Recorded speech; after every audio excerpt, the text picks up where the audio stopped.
Hey guys, welcome back to more Honkai Star Rail on the PlayStation 5. We're gonna continue on with our Trailblazer missions. So let's continue. Let's see. I was gonna pick this up actually. I think, right? Should I pick this up or just like part of a quest? No, just leave it there for now. It's probably part of a quest or something. All right, there's March right there, but I think there's another quest here too. I don't know which one we should do first.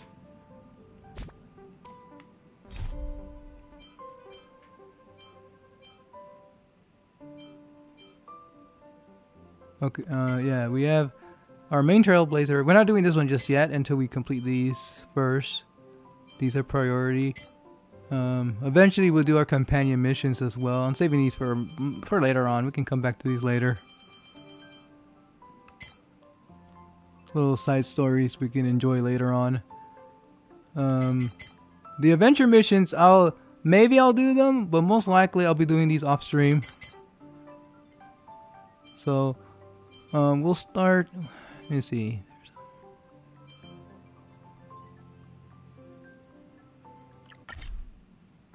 Pom-Pom's not here yet?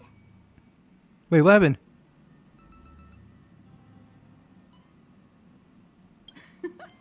Pom-Pom knows how to keep people on the edge of their seats.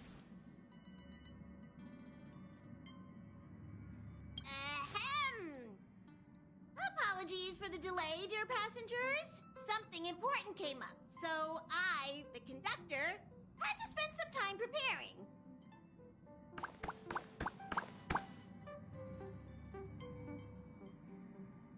Yeah, what was so important?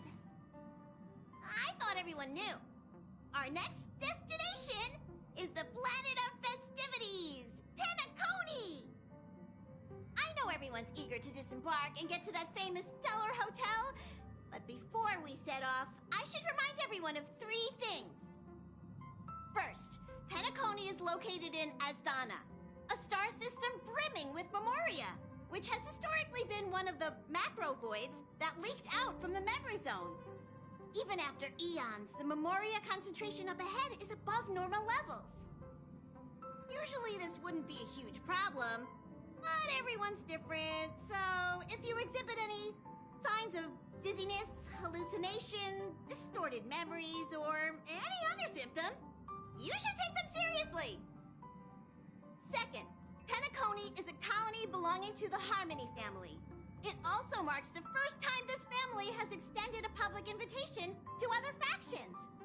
Please remember that the Express has been invited as a guest, and that we must adhere to any and all regulations. Got it. When in Rome, as they say. Don't worry, conductor. We definitely won't embarrass the nameless. Rome?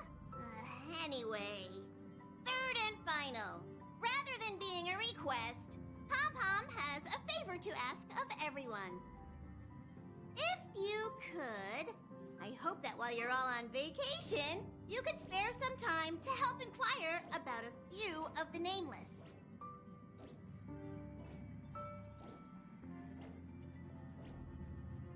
Allow me to explain. Just like most of the worlds that the Express calls at, Penacony is one of the stops along the Silver Tracks. Several millennia ago, it was an IPC frontier prison, and it was the Trailblaze that connected it to thousands of stars. During that time, the Astral Express once visited Penacony. As with all meetings, they inevitably lead to goodbyes.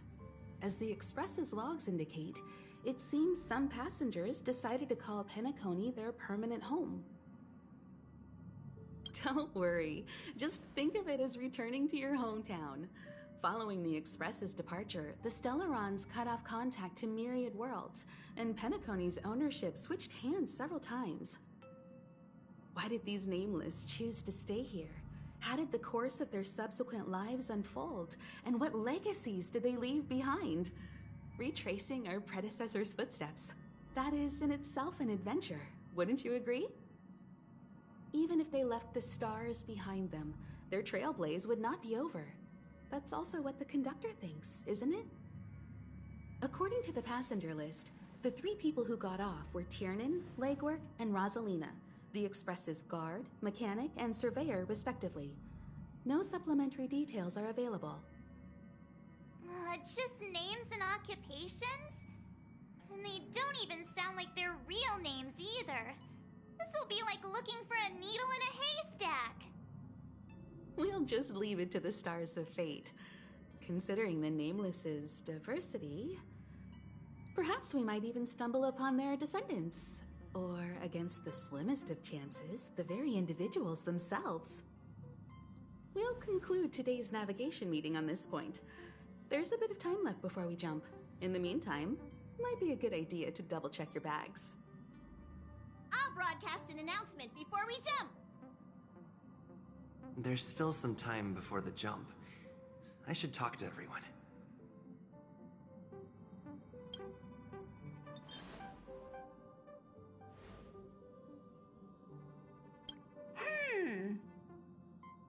Phew. What's that, Pom-Pom? Just got a message from the Xianzhou La Fu. Looks like it'll conflict with our original schedule.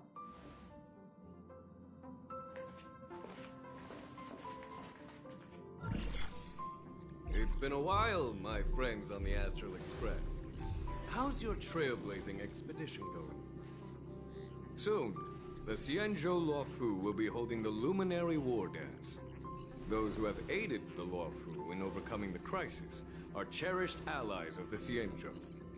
Thus, on behalf of the Seat of Divine Foresight, I'm extending an invitation to attend the ceremony. Your presence would be greatly appreciated. Well, things are getting lively. We've barely recovered from the family's Charmony Festival, and we're already being invited to another special event.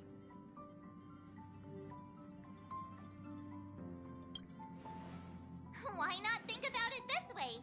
Our trailblazing expeditions are turning into blast expeditions, where we eat, drink, and play wherever we go.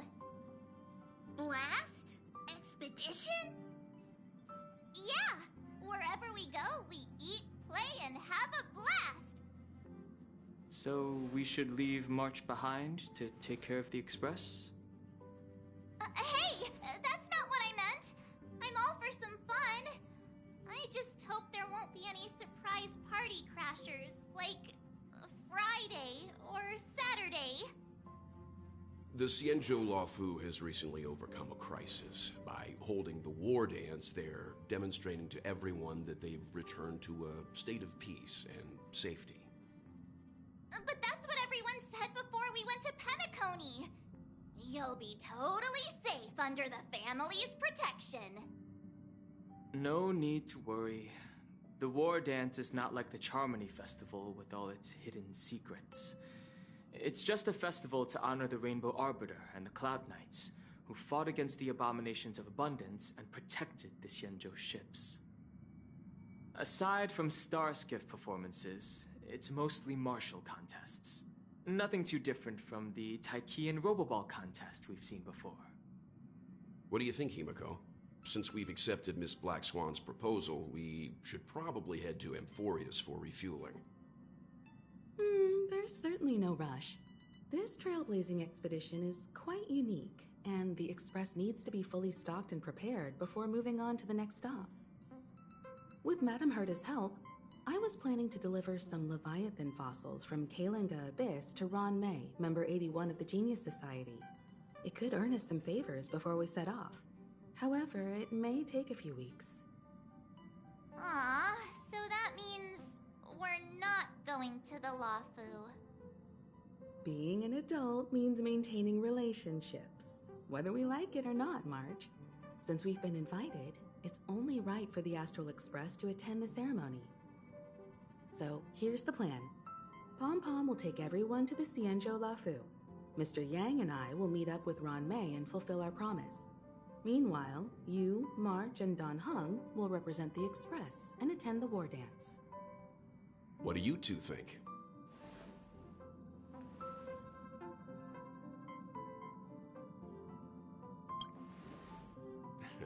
I I don't hear any objections. Now that everyone's on board with the plan, it's time to work to the Xianzhou La Fu.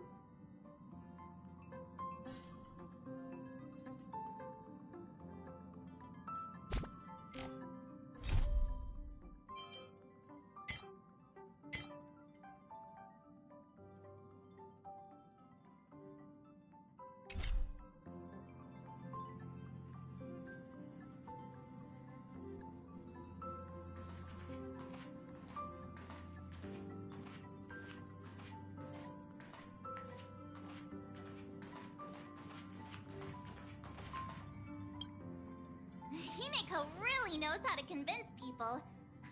Between Leviathan fossils and the war dance, the latter definitely sounds more fun. By the way, Danheng, this time you'll be taking a stroll with us on the Lafu, right? And just let you two wander around aimlessly on the Luofu by yourselves? I don't think so.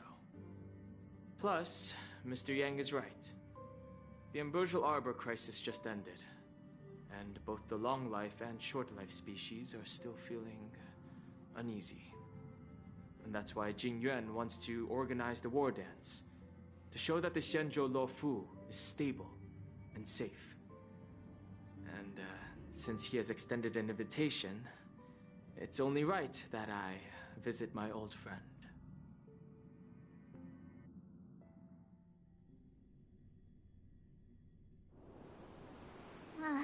Coming back to this place brings back so many memories, you know?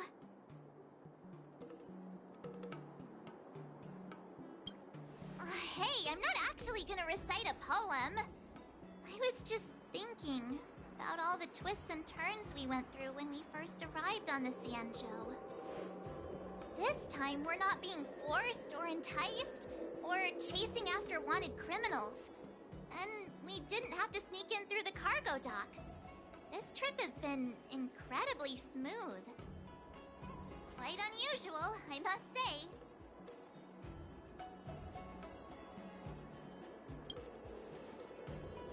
I agree.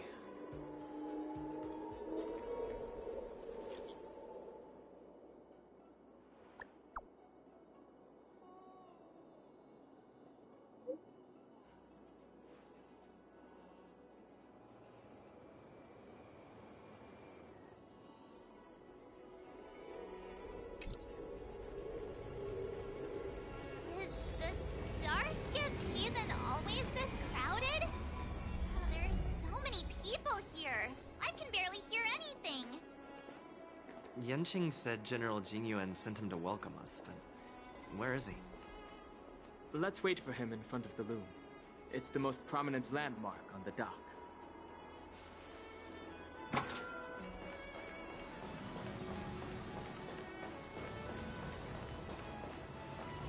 Hey, you guys! Hold on a moment. Did they just call us? Look at their outfits. They're from Penacony, right? Are you familiar with the Xianzhou Luofu? We know a little bit about it. What do you need? We're from Penacony. Maybe you've heard of it. We came to this ship to gather interesting materials for making dream bubbles. Oh, we just left there. Oh, talk about coincidence. That's great. Do you know any must-see attractions on the Luofu? Exactly. We're Xianzhou experts. Most of the tourists around at the moment are here to attend the war dance. And that's why we're here too. Yeah, we know about that ceremony. But isn't the fighting ring still closed? I've heard the ring was actually converted from a huge decommissioned Luofu fighter jet. No doubt about it. It's a massive fighter jet. It's got to be larger than a civilian star skiff. But for now, all we can do is wait until the war dance starts in a few weeks before we can board it. We've still got work to do, so we can't just sit around waiting for it to start. That's why we're asking you about some must-see attractions. We're looking for unique experiences that you won't find on Penacony. Our clients love these kinds of dream bubbles the most. You're the expert here. Give them some suggestions.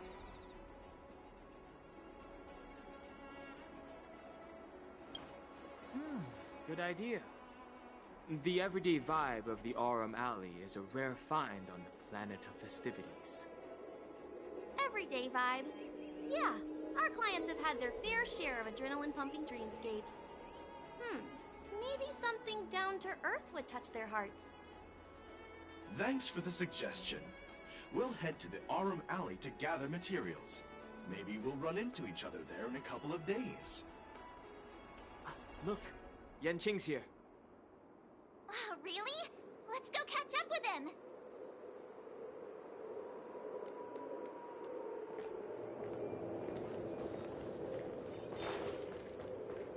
Here you are. Everyone, this way.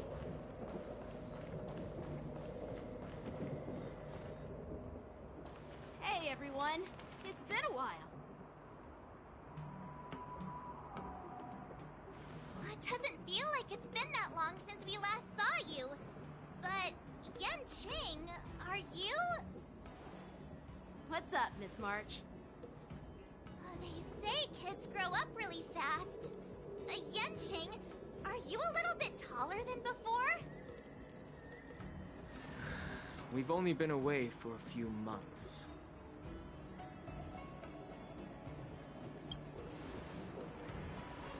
Long time no see. It's been a while. Oh, you've come along too, Mr. Danheng. Sorry for the delay. With the upcoming war dance and the Starskiff Haven being so busy, things are a little hectic. Seriously, I've never seen the Luofu so lively before.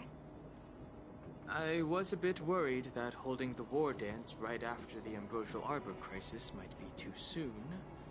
But seeing the bustling Starskiff Haven, I understand why General Jingyuan chose this timing.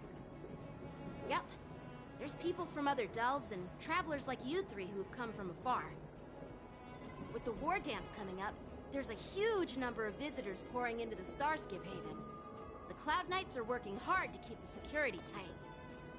The General said this ceremony would help the Xianzhou Luofu recover from the crisis. It's a way to showcase our martial spirit, reassure people, boost morale, and attract visitors from other planets to promote trade and peace. By the way, the Xianzhou Alliance places great importance on this ceremony too. The Xianzhou ships, the Zhuming and the Yaoqing, have both sent messengers to offer their blessings.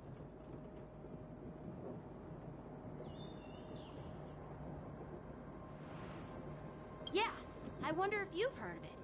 It's known as the Star Forge, and it's responsible for providing more than half of the Cloud Knights' armaments.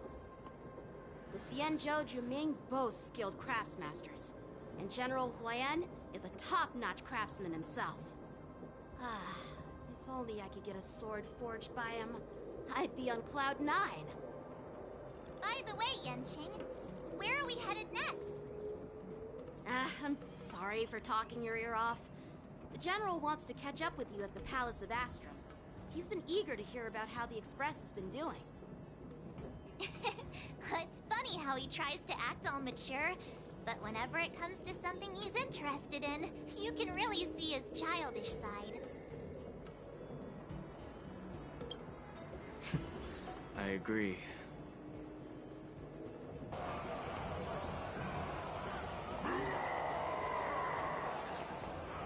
All units, assemble quickly! Get ready to protect the crowd! Just mentioned security. Now all of a sudden something's gone wrong. Excuse me, I need to go check out the situation.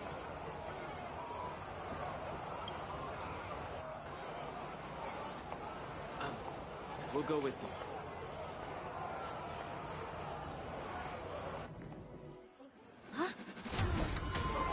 Watch out there!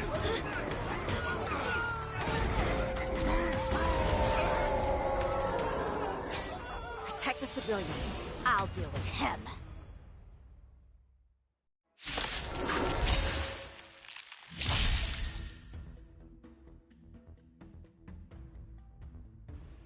Alright, Moon Rage. Enemies marked can enter the moon rage stage after enemies attacks. Apply 1 stack of bloodlust to enemy units that are triggered by moon rage. When bloodlust reaches a certain number of stacks, the unit enters the moon rage state. At the same time, a moon rage countdown appears on the action order. When the countdown begins, moon rage is dispelled across all enemy units. Oh shit! Ooh. Okay, we gotta be careful then. Borison? Why are there Borison here? This ends now. All right. Yep. Terrible mashup, but This ends here. What do you want to know? Ill tidings manifest.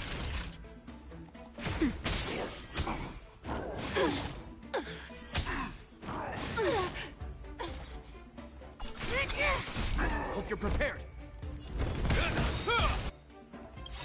In the name of Len's will, forged in ice, never falters. get my shields. Destiny isn't chosen. Time for a shot.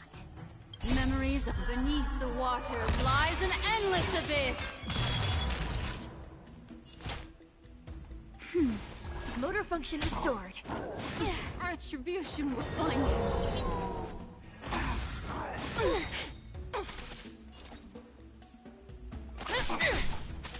This ends here.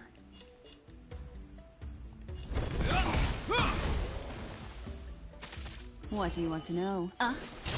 Naughty child. Nap time.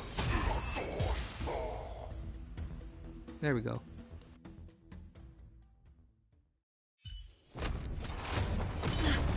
Not good.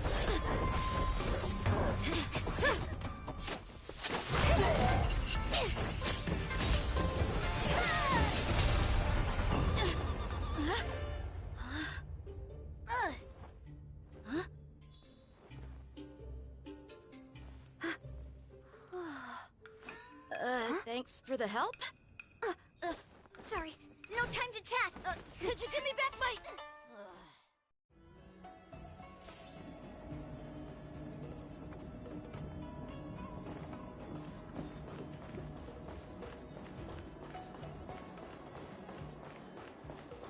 Wait, my sword! I'm sorry, but I'm afraid we'll have to put our plans on hold for now. I need to find out what's going on.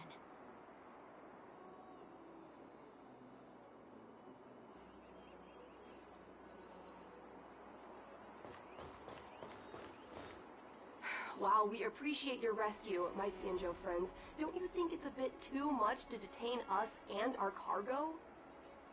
Sorry, but we've been ordered to detain you and your cargo for inspection until we figure out the source of the attack. Once we're done with the formalities, we'll let you and your cargo go. But this shipment isn't even meant for the Luofu, and it's IPC's patented technology. Who do you think you are to conduct an inspection? According to the protocol, all cargo arriving on the Luofu must go through inspection. But we didn't officially enter your dock at all. We just sought refuge in your dock because we were attacked by the Borisons. Looks like this argument could go on forever. Let's not get involved in a heated dispute that won't lead to a resolution.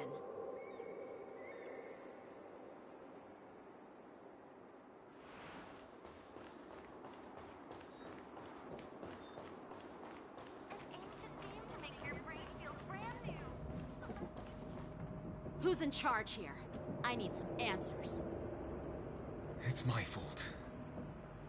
We let our guard down for a moment. I take full responsibility. With the war dance approaching, safety should be a top priority. Now, tell me, how did Borison prisoners end up in Starskiff Haven? According to the protocol, Borison prisoners should be held on a Starskiff and taken directly to the shackling prison under strict supervision without ever touching the ground. Who allowed a prisoner transport ship to dock at the passenger terminal? Please don't blame this, Captain. This incident involves the Zhu Ming's diplomatic vessel. Who are you? I'm Lu Jun, an officer of the Patrol Defense Squad. Thank you for your help, Lieutenant Yanqing. The situation unfolded rapidly, and it shouldn't be held against the captain. Here's what happened. An IPC transport ship was attacked by the Borisin just before arriving, and the Juming's diplomatic vessel came to the rescue. They fought off the Borisin pirates and imprisoned them on their ship. So, an IPC ship was attacked by the Borisin near the Luofu, and the Juming envoys saved them? Sounds complicated. Honestly, it gives me a headache too. Juming diplomatic ship, adhering to standard procedure, docked at the passenger terminal to hand these criminals over to the Luofu. You know, with all the outsiders flooding onto the Luofu, the Star Skiff lanes are under immense pressure. The Borisin desperados decided to put up a fight before the prisoner transport Star Skiff could get there. And that's what you just witnessed. We'll make sure these prisoners are sent to the shackling prison as soon as possible. I see. It's an unusual situation indeed. I'll report it to the security department of the Realm Keeping Commission and ask for their cooperation in handling the aftermath. Maybe I should gather more details from others so that the Seat of Divine Foresight can have a better understanding of the situation.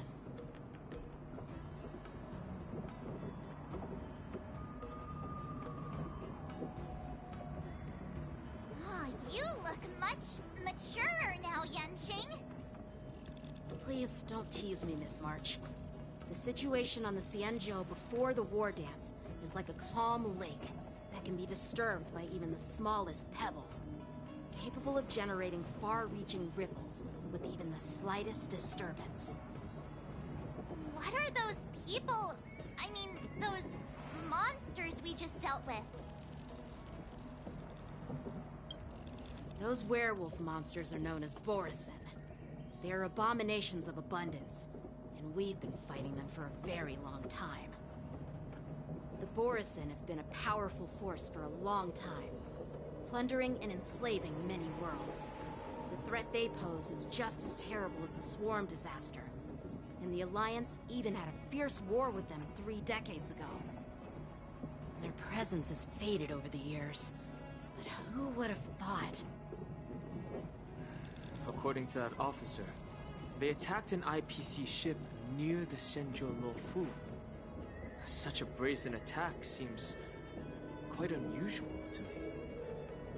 Yeah, that's what I find strange too. It seems like the IPC and the Borisin have some serious grudges. Well, enough with the chit-chat. The General wants me to take you to the Palace of Astrum. I'd love to chit-chat a little longer, but there are some things that can't be left unchecked. Is it a serious matter? Maybe you'll need our help in hunting down the Borisin? Thank you, but it's no big deal. By the way, that young lady who just appeared, she took my sword. I'm thinking of filing a lost property report at the Realm Keeping Commission to see if I can get it back. I doubt she did it on purpose. Perhaps she's around here somewhere. Shouldn't we take a look? All right, let's not keep the General waiting. Don't worry. There aren't many people out there with that kind of talent. It shouldn't be too hard to find her.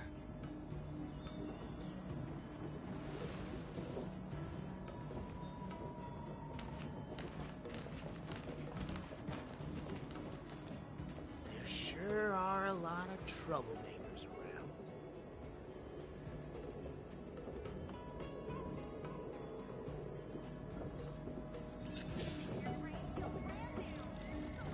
What the hell you mean there's a lot of troublemakers around? Is he talking about us? Those guys are... Bitch, are you talking about See to us? it that these criminals are sent to the shackling prison as soon as possible. Cleanup operation is already underway, Lieutenant Yanqing. So there's no need to worry about anything. Thanks. By the way, you're an officer of the Patrol Defense Squad, right? I don't remember meeting you before. Well, I'm just a junior officer. I recently returned to the Luofu from the front lines, and was temporarily assigned here for security duty before the ceremony. I knew it. He's sus. Terrifying. Don't trust the guy.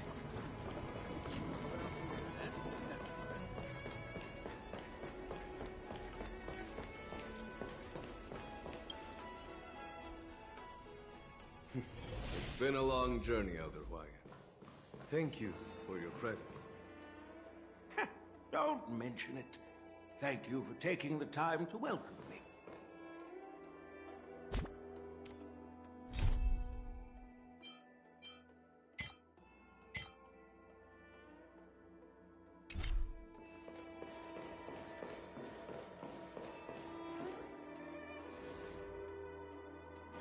General, I brought our guests from the Express. Oh, I'm sorry for my bad timing. I didn't know you were meeting a guest, General. And don't worry, you're just in time. It's been a while, my friends from the Astral Express. All is well when you have friends coming from afar. Allow me to introduce you to General Hua Yan. He's the Arbiter General of the Xianzhou Zhuming, known as the Flaming Heart. No need to be so formal. I'm just a tourist here, no different from other tourists who've come to attend the ceremony. Elder Hua Yan is not only one of the Arbiter Generals, but also the Furnace Master of the Artisanship Commission. Besides his martial skills, he excels in forging various weapons. Such talents are unique, even among the Arbiter Generals. Be it Arbiter General or Furnace Master, these are merely titles given to me long ago. I've retired several times already, but with the current change in circumstances, the Marshal has called me back to duty, and I had no choice but to answer the call. Well, in the end, I'm to blame. Living such a long life naturally brings its share of disapproval. It's an honor to meet you, General Hua Yan. It's my honor to meet you, General Hua Yan.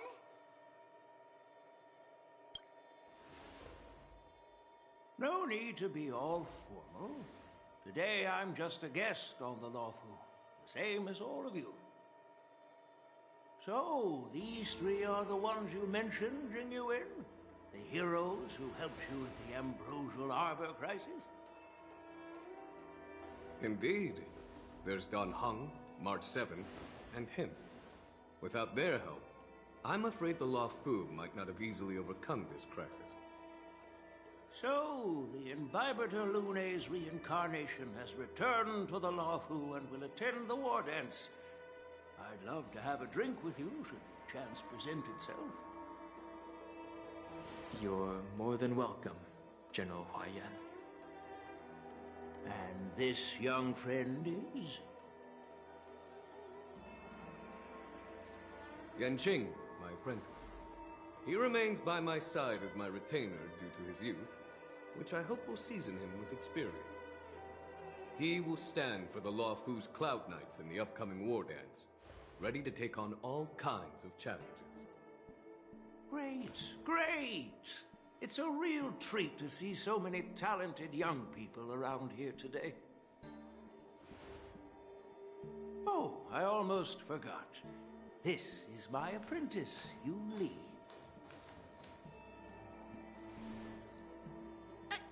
It's you! Oh, it's you. Hello. Oh, you two already know each other? Guess we don't need any introductions then. What a coincidence! I was afraid I'd have trouble finding this girl. Oh? Now you've piqued my curiosity. Tell me, how did you two become acquainted? She helped me capture the escaped Borisin prisoners at the Starskiff Haven. Allow me to express my gratitude for you. But when you left, you took my flying sword with you. Your flying sword? Oh, so that's why I found a dagger in my bag. Turns out it's yours. Yes, it is. Now that we've met again, I hope... Nope, that won't do. Won't do? You want your sword back, right? Well, you can't just take it back. On the Juming, when you lose your sword on the battlefield, you have to reclaim it on the battlefield. As for this little sword, it was supposed to strike that escaped Borisin prisoner. But unfortunately, its owner's agitated state caused it to fly off like a kite with a broken string, and it missed its target. By the way, if I hadn't caught it and helped it hit its mark, that Borisin prisoner would have gotten away. Hold on a sec, Yunli. You took my sword without even asking, and now you're refusing to give it back? So much for Luofu's swordmasters. What did you just say? If you just stepped up and took your sword back from me fair and square, I would have totally respected you. But nope, you tried to play it down, expecting me to just hand it back to you like it's nothing. In front of everyone. With all due respect, you don't honor your sword, so you don't deserve it. Hasn't anyone told you that taking without asking is stealing? If you want to settle this with swords, fine. Let's have a one-on-one duel right now. Yanqing. Well, that's more like it. Just be careful, because I'm not as easy to handle as the Borisin. You two, be quiet and apologize to Yanqing. Hey! Whose side are you on, Grandpa? I don't take sides. It's a small misunderstanding, and an apology would be too much. I've heard about the Zhu Ming's incredible swordplay and craftsmanship. Most notably, the legendary Flame Wheel Octet. Seeing Miss Yunli, who is among those ranks today, well, I must say, she definitely has that fiery edge. Such grandiose names. Some folks love to spin these fancy titles, trying to set the Cloud Knights apart. Yunli is still just a young girl, a bit awkward and hot-tempered. So please forgive her if she's being rude. Well, everyone, Elder Huayan and I have some business to discuss. For now, Yanqing, why don't you entertain our guests and take Miss Yunli to the inn? I'll find another chance to talk with you all. I'd like to express my gratitude to the Astral Express for helping the Luofu during the crisis. That's so kind of you. I mean, you've already thanked us so many times. Please forgive me for coming at an inconvenient time. You needn't apologize, General Huayan. All right, Yunli. Take this opportunity to clear things up with Yanqing. Yeah. It's better to make friends than enemies. But I won't be heading to the inn just yet. I want to visit Lingsha. She just arrived in the Luofu and could use some help settling in. Yanqing, once you've helped our guests get settled, go to the Artisanship Commission for me. I've heard about the attack and the detainment of the IPC ship. Qingzu sent word that the IPC members are protesting and wish to have their cargo back. See if you can calm them down. Don't get aggressive. Just make it clear that the Xianzhou Luofu has no intention of violating their rights. I'm on it.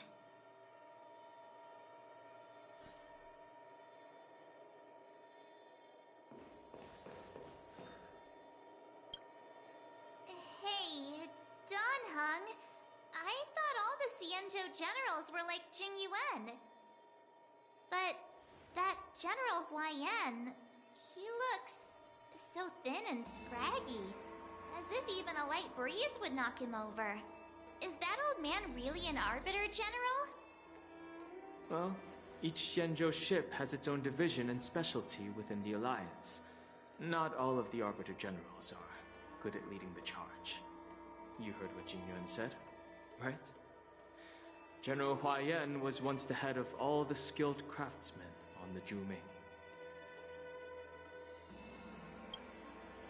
Don't you find it strange? Do Xianzhou people age? I rarely see any old people on the Xianzhou ship. And when I do, they're usually travelers. But General Hua Yan looks like an ordinary old grandpa. Is he really a Xianzhou general? Good question. He's right there. So why don't you ask him yourself? Nah, I'd like to live a little longer. We should leave.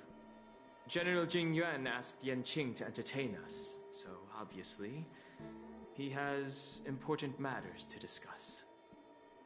Let's not waste any time here.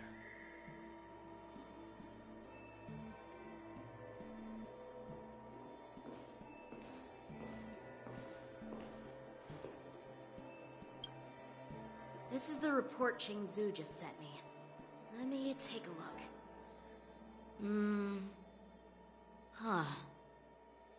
Looks like the General has given me a tough challenge. He wants me to try and help put the IPC's mind at ease.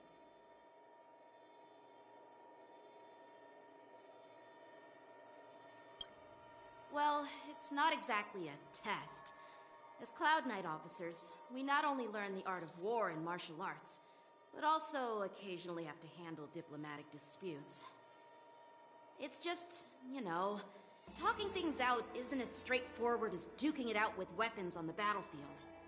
This is especially true when you're up against the IPC, with their non-stop corporate babble. Well, let's not worry about that for now. Shall I take you to the inn?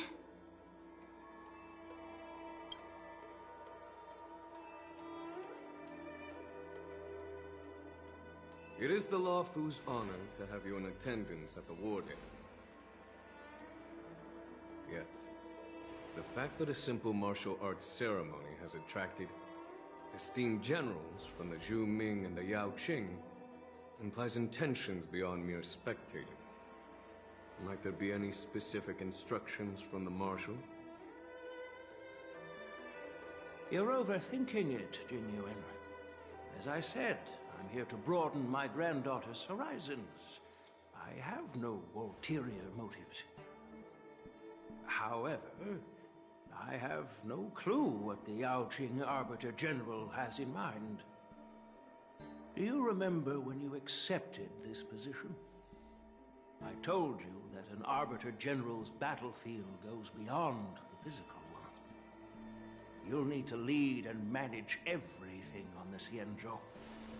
The title of Arbiter General holds a weight far greater than its literal meaning. So many years have passed, and you've done well. However, longevity for the Xianzhou people can be a curse. Living too long means that every mistake you made will lurk in the shadows. And one day, they'll eventually catch up to you. The Marshal knows everything that has happened on the Luofu. As for the Merlin's Claw of the Yao Qing, she has come specifically for you. Speaking of which, why hasn't she arrived yet? They say the Merlin's Claw strikes like lightning. Being late isn't her style. That's not true, General Hua Yan. She's been here a while, but I'm sure you've heard of her unbridled nature. As soon as she disembarked from the star skiff, she mentioned having something to attend to, and simply disappeared. You must be the messengers from the Xianzhou Yao Qing, I assume. We are Jiaoqiu and Moza, retainers of the Merlin's Claw. It's an honor to meet you in person, Arbiter Generals. Now this is interesting. A guest who doesn't come to visit but sends a message instead. What does she mean? Tell me, what could be more important to her than coming here? Master heard about a spectacular view in Scale Gorge Waterscape. I believe she went there to enjoy it. A spectacular view? Ha! Did you hear that, Jingyuan? This person is being sarcastic. Please do not misunderstand me, General Huaiyan. I was simply stating the truth. Master thought it would be inappropriate to keep you waiting, so she sent us here. Once she's finished with admiring the scenery, she'll personally come and apologize to the both of you.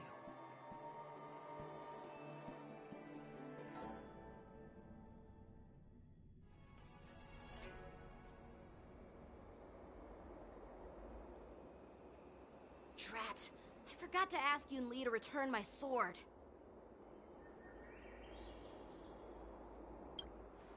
No need to bother. The Juming envoys won't be leaving the Luofu anytime soon. I'll ask for it later when we meet again. By the way, I don't know if it's just me, but the general seemed a little reserved. Could it be because of Elder Huaiyan's visit? Reserved? Really? Maybe I'm just overthinking things. No, you're not. When I entered the Palace of Astrum, I realized that the messenger from the Xianzhou Juming was actually the Arbiter General himself. So, the messenger from the Xianzhou Yaoqing must be the Merlin's Claw herself, I presume. That's right. Well, that's what makes this entire thing so unusual. What's so unusual about it? They simply received an invitation from Jingyuan, just like the crew, right? The war dance is just a small festival. And now we have 2 Arbiter Generals from other Xianzhou ships here. I'm afraid they're here for something more. Maybe they've come to hold Jingyuan accountable for the Ambrosial Arbor crisis? Hold him accountable? Come on, didn't the Luofu fall victim to the disciples of Sanctus Medicus and the Antimatter Legion? Why would they blame the victim?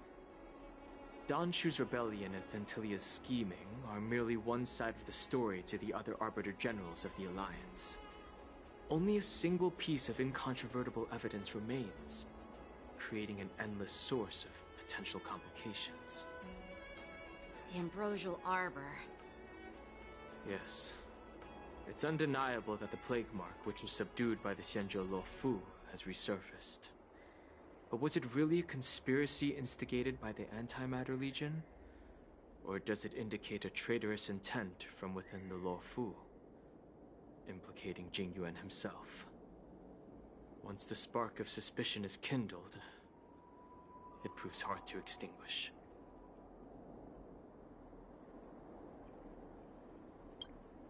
The General must have had that in mind when he invited us to attend the war dance. What was I thinking? Seriously, here I was looking forward to a carefree and enjoyable trip. But it seems wherever we go, drama is just around the corner. Aw, I was so excited. I thought those Arbiter Generals were just here to see the ceremony. By the way, I heard that an alchemist from the Juming diplomatic ship has arrived, and rumors say that she's to be the new Cauldron Master of the Alchemy Commission on the Luofu. An alchemist from the Juming serving as the Cauldron Master on the Luofu? While it's not unheard of, the timing itself... Thanks to your words, Mr. Dan Heng. Now I finally see the underlying tensions.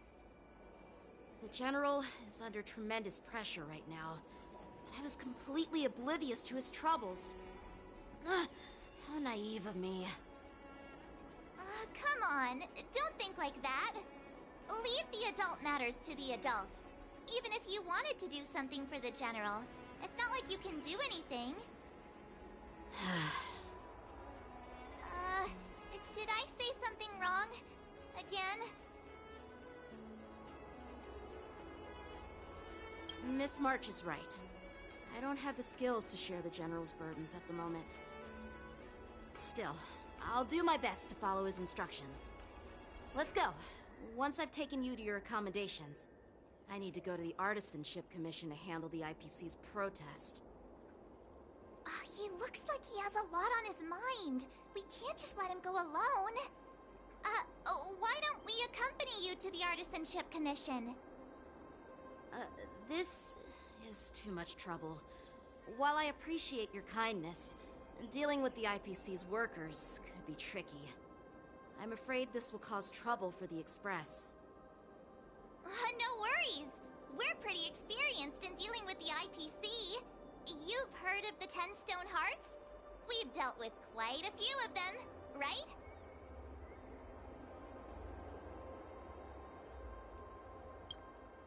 Hey, who's bragging? Anyway, this time it'll just be a few ordinary IPC workers. Surely you don't think they'll be even trickier than Aventurine, do you? Well, since you're willing to help, I won't decline your kindness. Let's head to the Artisanship Commission and meet them.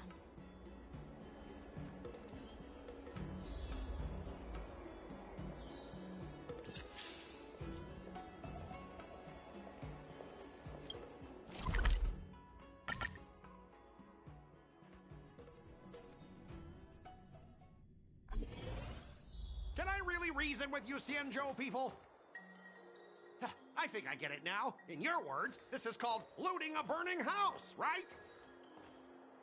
But I am trying to reason with you here.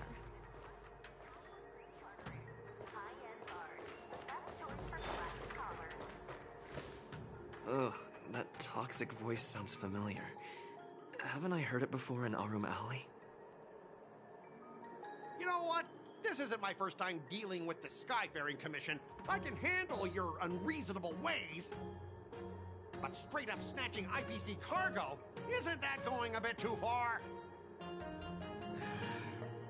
Just as I've said it many times already. Once we've inspected the cargo and completed the security check, you can be on your way. Is there something wrong with your ears, or is it just your brain?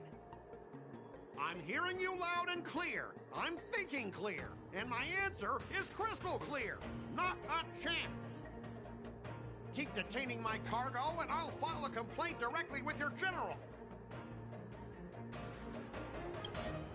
Don't think you can possibly convince me.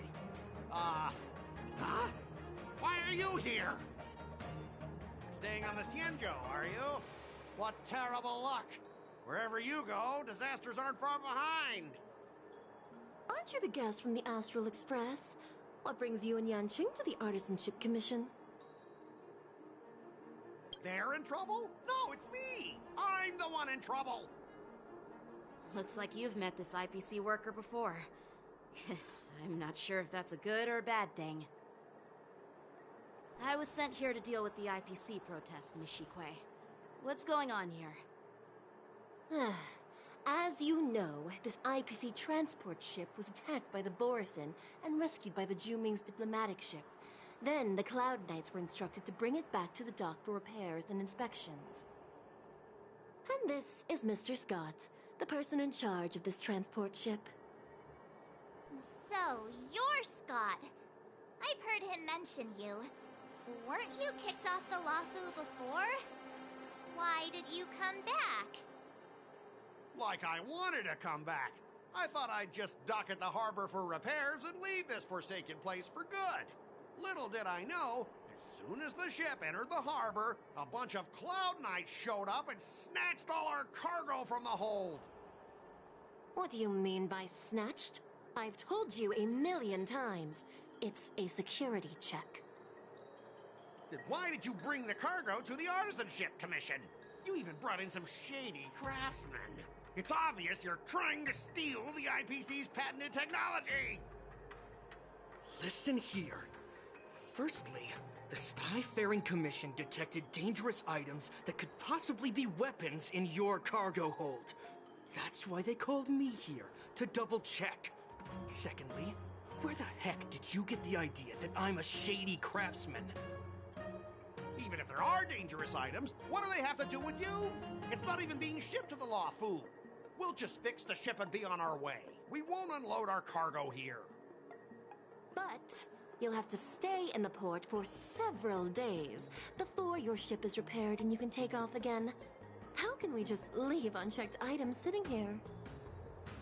I understand, but we don't need to disassemble the cargo if it's just a security check, right? In most cases, we don't. However, our scans discovered that the cargo doesn't only contain machinery, but also some substance that resembles biological tissue. Biological tissue? Does this crate contain living things? I'm afraid we'll need to wait for the Alchemy Commission for further confirmation. In any case, according to our regulations, we need to unseal one of the crates for further examination. But this IPC specialist has been hindering us on the grounds of patent secrecy. The Alliance's regulations on biological products are very strict. Without further inspection, there is no way for the Skyfaring Commission to release the cargo. Oh, really? Fine! If anyone lays a finger on that shipment, they'll have me to deal with. It doesn't matter if it's mechanical or biological. It's none of your business. I'm filing a complaint against the Skyfaring Commission's ridiculous regulations. This Mr. Scott seems stubborn and difficult to persuade. Honestly, I really don't want to have a vicious confrontation with the IPC.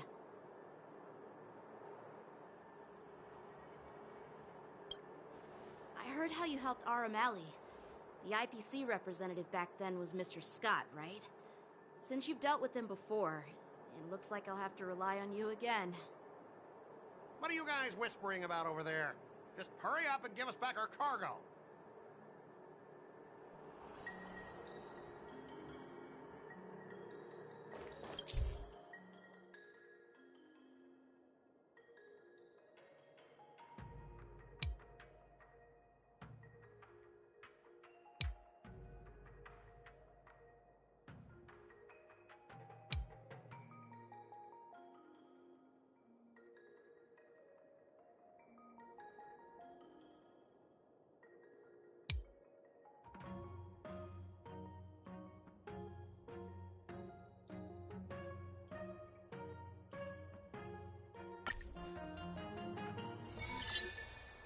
As I recall, this guy won't listen to reason and can only be persuaded with intimidation. But he does seem to follow rules to some extent. Let's use that against him.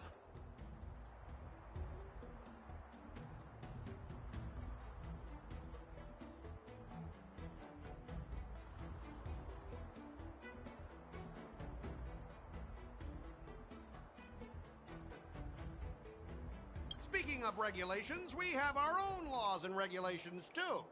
According to Article 4 of the Cienjo Alliance IPC Trade Consensus, the Alliance and IPC shall never infringe on each other's intellectual property rights.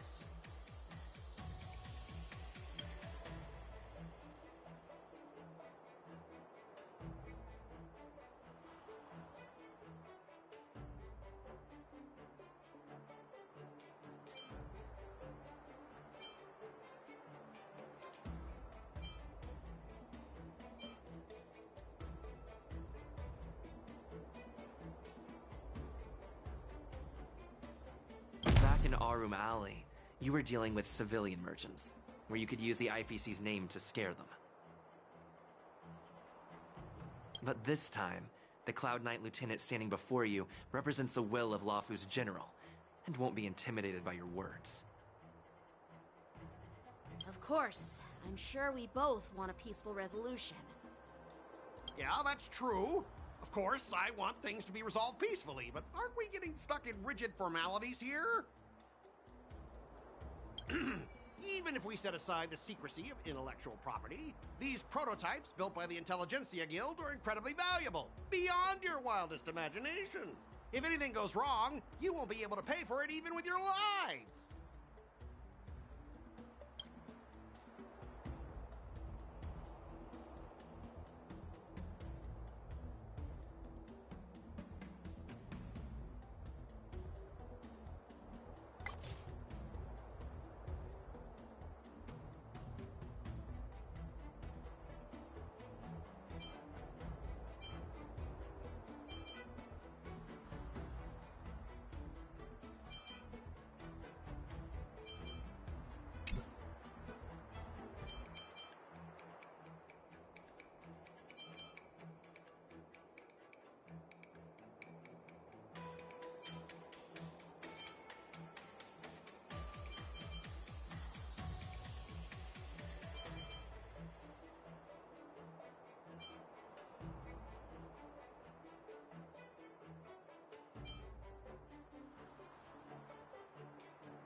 underestimate Cienjo technology. Even if they need to dismantle your cargo, the Artisanship Commission can easily put it back together. Yeah, go ahead and brag about their skills. After all, you're just a negotiator they hired. But I'm different. I'm an IPC member, and my fleet has accepted this transportation order. Naturally, I need to be responsible for the integrity of every piece of cargo. Besides, the cargo on this transport vessel belongs to the Intelligentsia Guild. If you want to inspect the cargo, shouldn't you at least call in a member of the Intelligentsia Guild to be present?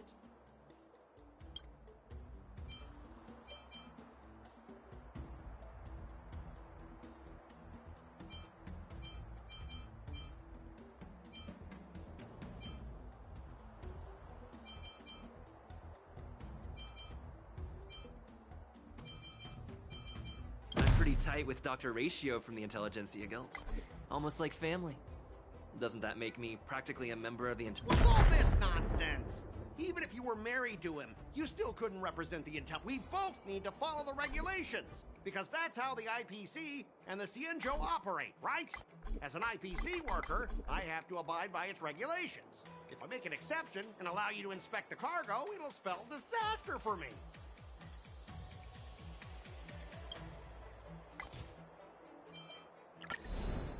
Huh?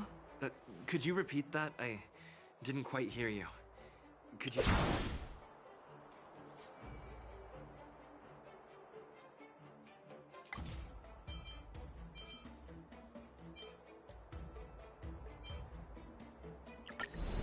Huh? Your logic is too confusing for it. Since the Intelligentsia Guild entrusted the cargo to the IPC for transport... Let me tell you something. As stated in... Well, only protect the integrity of the goods and prevent anyone with ill intentions from getting their hands on them, for example. As for whether the cargo itself poses a security threat to the destination, that's not our responsibility. It appears we have reached an area beyond your expertise, doesn't it? The complexity of legal studies are indeed... All right, that's enough. I'm not going to repeat myself 100 times. I thought you were reasonable and civilized, but now it seems you Cienjo folks just don't understand the basics of business. We've signed a confidentiality and security agreement with the Intelligentsia. Listen up, kid. If that's the case... Oh, real? Since you... Not... I thought you were Stop him, guys! For the Everlord!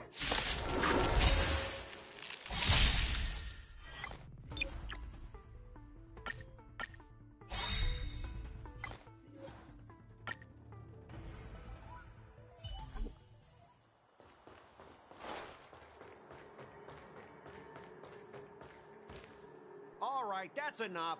I'm not going to repeat myself. I thought you were reason. We've signed a Listen up, kid. If that's the case... Oh, really? Since you put it... Not so... I thought you were reasonable... Stop him, guys! For the Everlord! Wait, so I can't redo that again? This game's so stupid. That's so lame. Do you admit this crime? I don't get to retry? Really?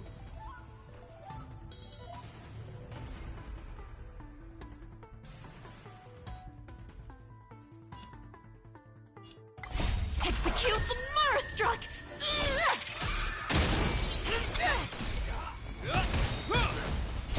Will forged in ice never falters! Ill tidings manifest.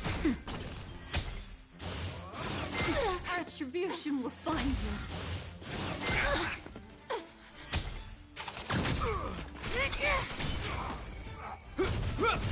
Ill fate descends. Beneath the waters lies an endless abyss. Nap time.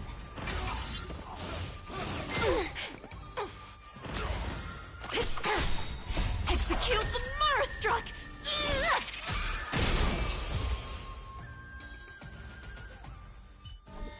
Get up, all of you! Why is the IPC even paying you? You're a bunch of losers! Just be grateful that that little brat showed you mercy. At least your staff aren't seriously injured. How do you IPC cronies have the audacity to fight Cloud Knights? You practically assaulted law enforcement officers. Another one? Who the heck are you? I may be a bit late, but the good news is I'm here now.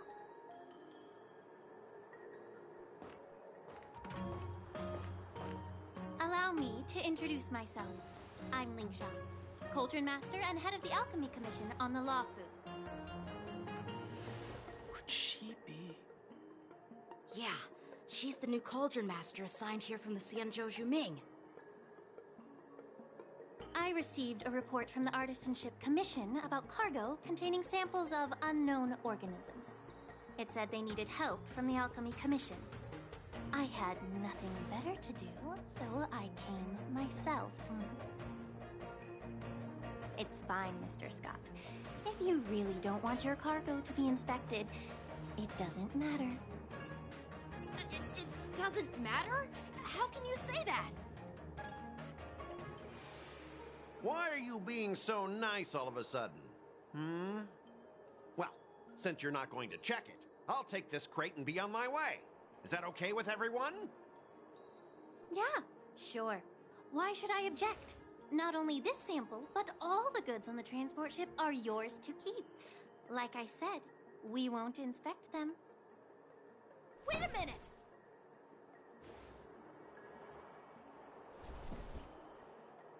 Well, that's more like it. If only the young displayed a more reasonable attitude, we could have sidestepped that altercation just now. Our ship will leave in a few days once the engines are repaired. Your ship can leave whenever you want, but I'm afraid I can't say the same for your cargo. According to the import and export regulations signed between the Xianzhou and IPC, all biological shipments can only leave the port when they have confirmed to be of no threat, or when all biological activity expires. Since we can't determine if your shipment is safe for the environment, I guess we'll have to wait for its biological activity to expire. Let me check the previous cases. Normally, it'll only take around 47 star calendar years. Only 47 years? Why so surprised? You're still young and full of energy. I'm pretty sure you'll live a few more decades. Have some confidence in yourself. Ha! Typical of a long-life species. Your words are dripping with sarcasm. While you may not care about time, I do. I'll be demanding double compensation from the Skyfaring Commission for every minute wasted. Sure thing, Mr. Scott. You seem pretty confident that your career and life will last long enough to witness this victory unfold.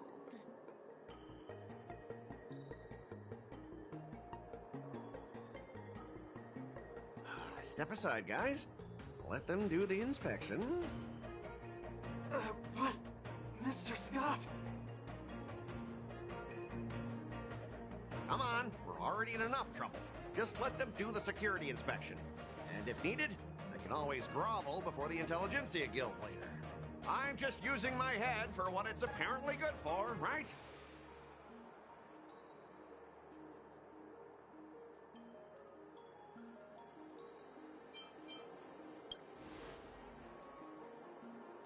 Well, honestly, at least you're not as annoying as that woman. Just get on with the inspection. Don't act all chummy with me now that you've got your way. This lady is really something else.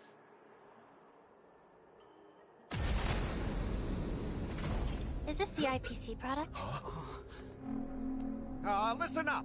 Any damages caused by inspections will be filed with the IPC.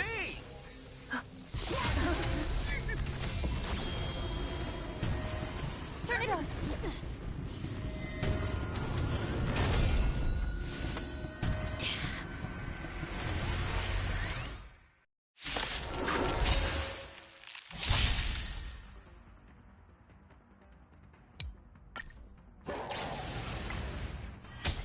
Oh, how unexpected. That was a surprise. Will forged in ice never falters! Ill fate descends! Is that all?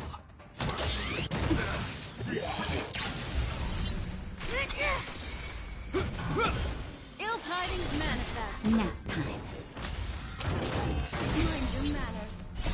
Beneath the waters lies an endless abyss. Execute the Murderstruck! Ill fate descends. Knew you missed it, the Murderstruck.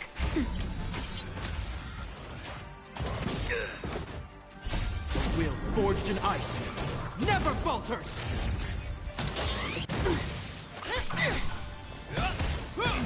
Ill tidings manifest. Nap time.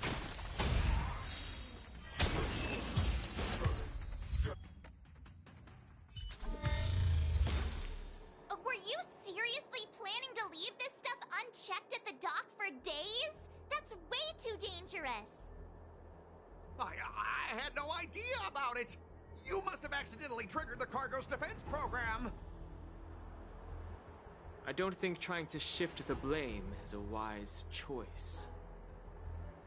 But seriously, I don't know why that thing suddenly started moving. I swear on the Amber Lord. Enough. Miss Shikwe, please escort our IPC guests to the Skyfaring Commission. I'm on it. Please follow me, Mr. Scott.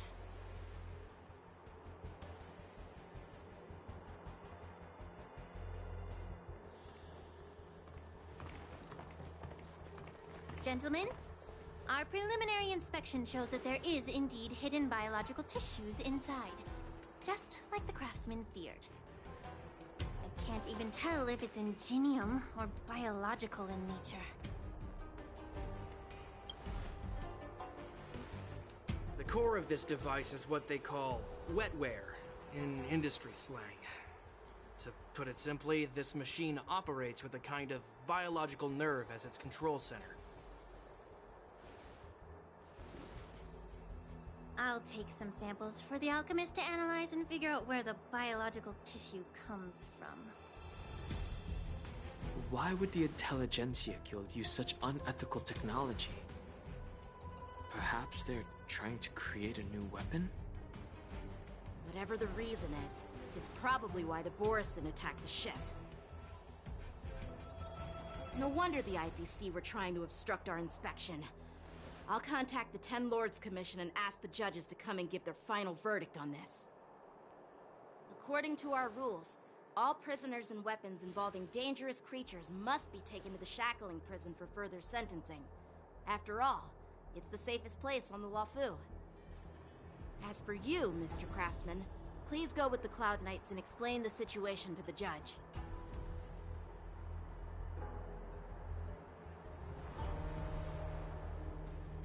I had a feeling that the IPC members would cause trouble, but I didn't think they'd be this tricky. Thanks for your help, Miss Linksha. I should thank you for saving my life. Your sword skills were impressive. Taking down that big guy. I thought the General's retainers were all burly martial masters. I didn't expect Yanqing to be so...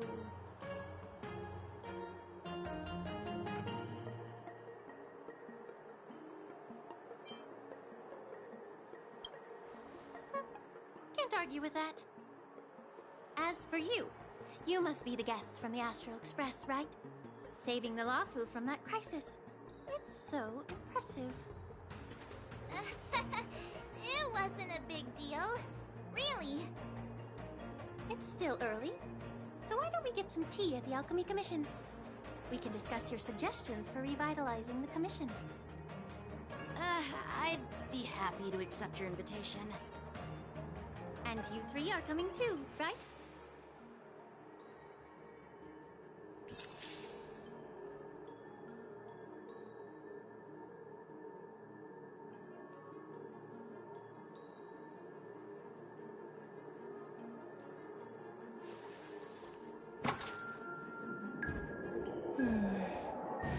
The path is clear.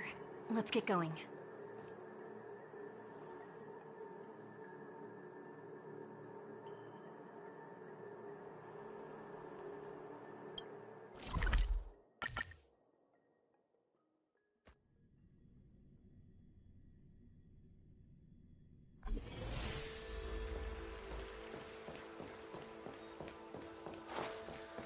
I'm here to pay my respects. All these years, and the view at the Alchemy Commission hasn't changed a bit. The tides come and go, but the ancient sea remains the same. For us Vidyadhara, there's nothing more nostalgic than our homeland. You're a Lofu native, Miss Lingsha? Yes, I grew up here, listening to the sound of waves while researching prescriptions with my mentors and peers at the Alchemy Commission. It's kind of sad, isn't it? Everything changes, but somehow remains familiar. Just like you, Don Hung, I traveled far from home, and now I've returned. Seeing the familiar scenery brings back a hint of nostalgia. The view here would be even better without the ambrosial arbor. Oh, really? I think that towering tree looks pretty impressive. Even if it's impressive, it's a plague mark. The Xianzhou have been fighting abominations for thousands of years. And now that the ambrosial arbor has been reborn, it's only natural for everyone to feel uneasy. Well, once a seed is planted, no matter how long it takes, it'll eventually sprout and bear fruit. In my humble opinion, the rebirth of the ambrosial arbor and the resurgence of the disciples of Sanctus Medicus were inevitable. The seed was already planted when the ancestors of the Xianzhou sought immortality.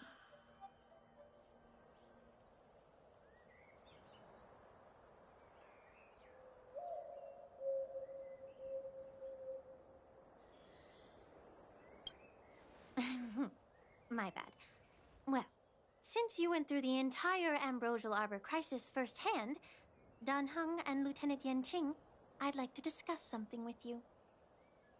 What would you like to discuss, Miss Lingsha? I was lucky enough to be chosen by the Alliance to come in and clean up all the old grime in the Alchemy Commission. Honestly, the Alchemy Commission is riddled with problems and has reached a point where fixing it seems impossible. I'm looking to remedy this problem, but was wondering if you could provide any insights. Well, even though I'm a Vidyadharan like you, I'm an outsider, just like my companions here. I can't really say much about a remedy, but I do have a piece of advice, Miss Lingsha. The Vidyadhara and the Alchemy Commission on the Luofu have always been intricately connected. If you cannot distance yourself from these ties, Miss Lingsha, changing the situation within the Alchemy Commission may be quite challenging. I may not know about politics, but I do know that the disciples of Sanctus Medicus have been operating within the Alchemy Commission for years. If you're determined to root them out, maybe you should discuss it with the General. I see. Thank you for your valuable insights. While the Lux Arrow from the Rainbow possesses unparalleled power to sever the Ambrosial Arbor, it can't sever mortals' desire to prolong their existence. Just like how the Cloud Knights can eliminate the remnants of the disciples of Sanctus Medicus, but are unable to calm the hearts and minds of the people within the Alchemy Commission. Our Xianzhou forebears knew this well, and that's why they entrusted the duty of guarding the roots of the Arbor to the Vidyadhara. However, the Vidyadhara are still only mortal beings. 30 years ago, my mentor served as Alchemy Commission's Cauldron Master. She recognized the emerging undercurrents and sought to cleanse the source of the disturbance. Unfortunately, even though she was skilled in the art of healing, she didn't understand the human heart or how to eliminate the sickness lurking within the depths of the Alchemy Commission. In the end, She was framed and exiled to the Juming. I was also implicated and had to leave the Lafu. And guess who arbitrated the case and handed down the sentence? None other than General Jing Yuan himself. What? You heard it right. The ones responsible for the corruption in the Alchemy Commission are not just the remnants of the disciples of Sanctus Medicus, but even the Divine Foresight himself.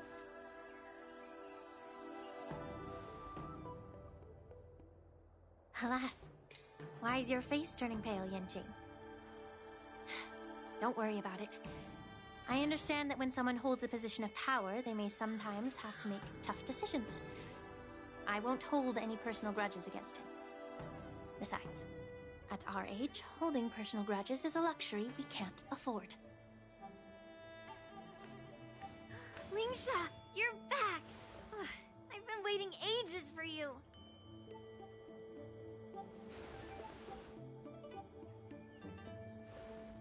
Yunli! Why aren't you with your grandpa? What brings you to the Alchemy Commission? Well, let me take this opportunity to introduce you to Yanqing. What a small world. You stole my sword! Give it back! I see. Let's skip the introduction part then. Why do I keep bumping into you? Are you stalking me or something? Of course not. Unlike you, Miss Yunli, I have important things to take care of. You, on the other hand, seem to have all the time in the world to wander around without returning my sword. Grandpa used to say that a sword reflects its master. I talked to your sword, and it told me that you've been distracted. You hesitate when you should strike, and you struggle to stay calm when your sword is unsheathed. Now that I see you again, I realize your sword was right. It wasn't me who took your sword. It was you who lost focus.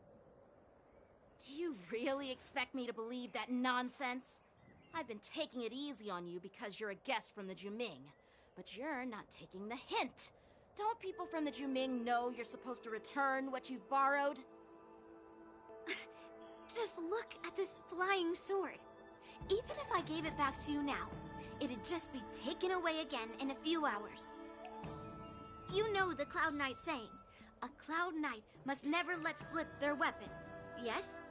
Well, sure, I can give it back to you now, but on the battlefield, that's a whole different story. Poor flying sword. Fine! You don't have to give it back, because I'll take it back myself!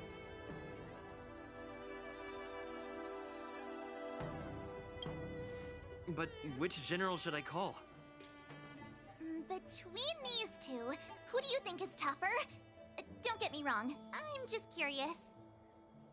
It is my first day at the Alchemy Commission. A brawl is definitely not how I imagine celebrating it. Well, since you don't approve, I won't draw my sword here. I didn't mean it in that way. Since you've already drawn your swords, you'd be disappointed if you didn't get to test one another, right?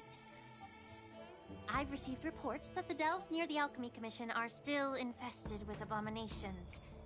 Seems like my predecessors left quite a mess. So, if you two want to determine who's better, why not focus on them instead of each other? Clearing out some abominations? Sounds boring.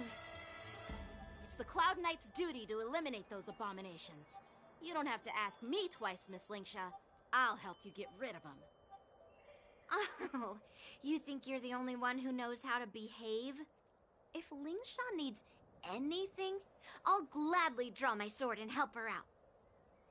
It's so heartwarming to see both of you being so sweet and caring. So then, shall we get going?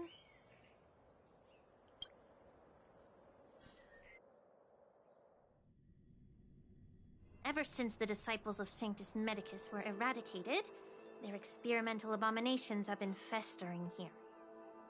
If you want a contest, I'll be the referee. The one who kills the most abominations within an hour wins. Lingsha, as always, you're still an expert in making unpaid work sound so noble and grand. It's for your own good, little Yunli. While you desire to compete against each other, I don't want to see either of you getting hurt. That's really thoughtful of you, Cauldron Master. So, are you both ready?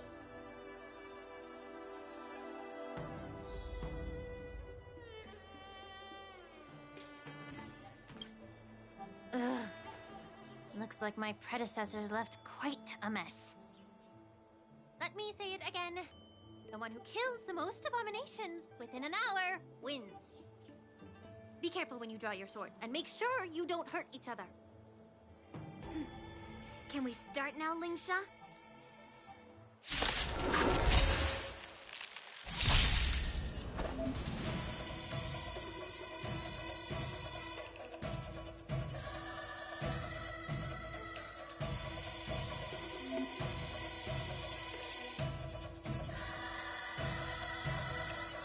The sword is like water. Strike with heart!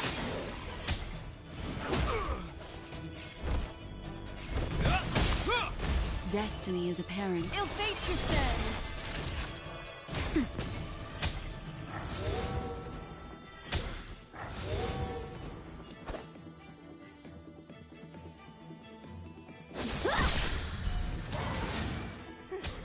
I didn't expect someone who can't even hold on to his sword to actually have some skill.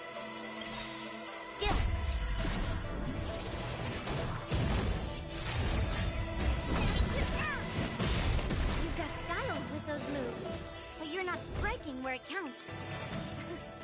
It's such a shame to see you misuse your sword like that.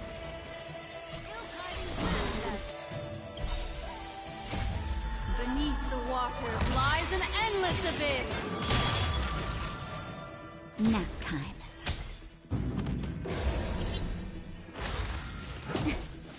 Time for swordplay! Blade and flight!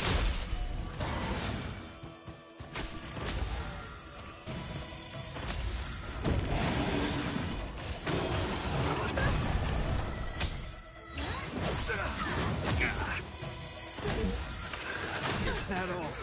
Hope you're prepared.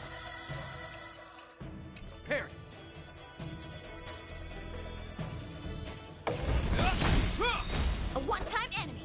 Name of Landau, a will forged in ice, never falters!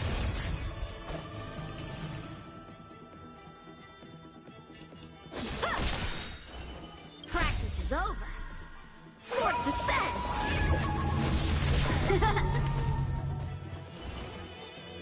Ill fate descends!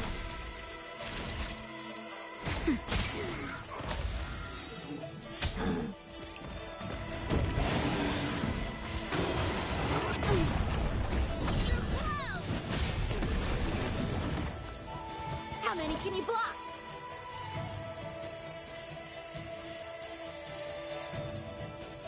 Strike with heart! This ends here. Destiny isn't true. Ill tidings manifest!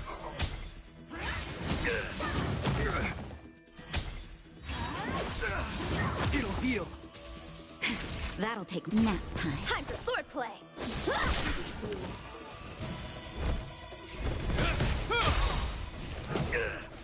Destiny is Name apparent. of Landau, will forged in ice, never falters! Naughty child. How many can you block? Blade and flight!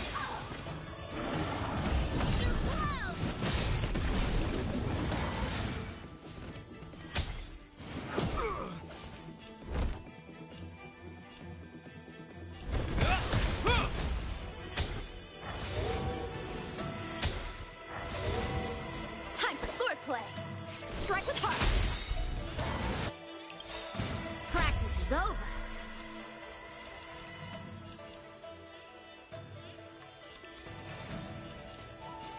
Descend!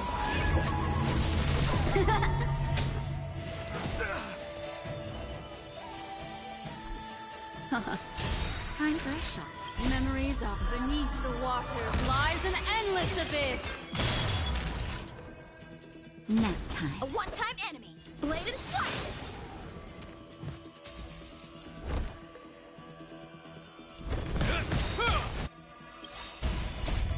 Will forged in ice never falters! What do you want to know?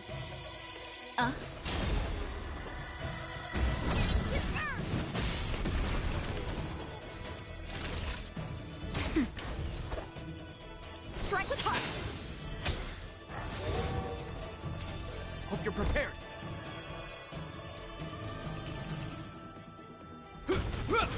Destiny isn't ill tidings manifest. Nap time. How many can you block?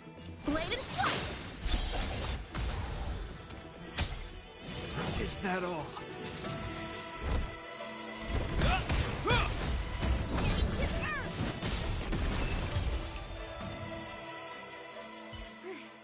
See?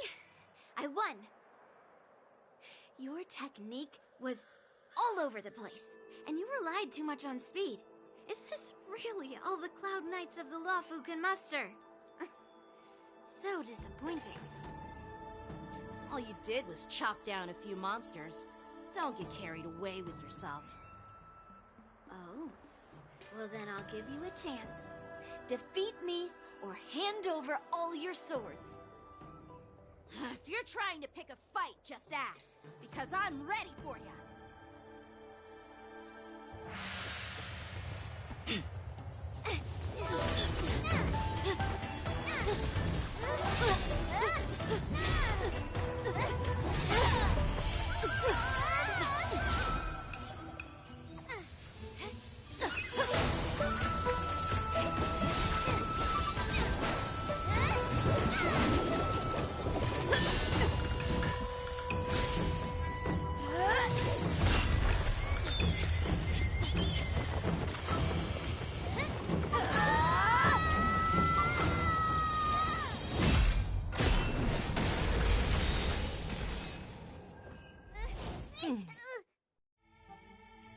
Well fought, my young friends.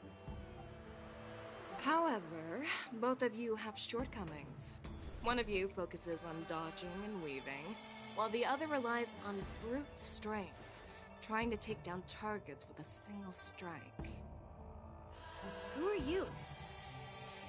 Me? I'm just a patient seeking medicine from the Alchemy Commission. A passerby, if you will. I thought I'd see my fill of impressive fights during the war dance. Yet here I am, able to witness a remarkable fight at the Alchemy Commission, of all places. Well, the Lawfu is never short of surprises. However, I have a small suggestion for you. Why don't you settle this dispute fair and square in the war dances ring? That way, you can resolve your differences with a proper duel and put your grudges behind you. Grudges? No, not at all. Yunli and I, we were just sparring. Sparring? You summoned your flying swords and she swung her sword with full strength. No grudges between you. I don't believe it. Aha! What brings you here, Lady Fei Xiao? Have you finished your health consultation with the Dragon Lady? Fei Xiao? Grandpa always talks about you. Could it be that you're... The Merlin's Claw of the Xianzhou Yaoqing? Looks like I'm quite famous on the Xianzhou Lawfu, too.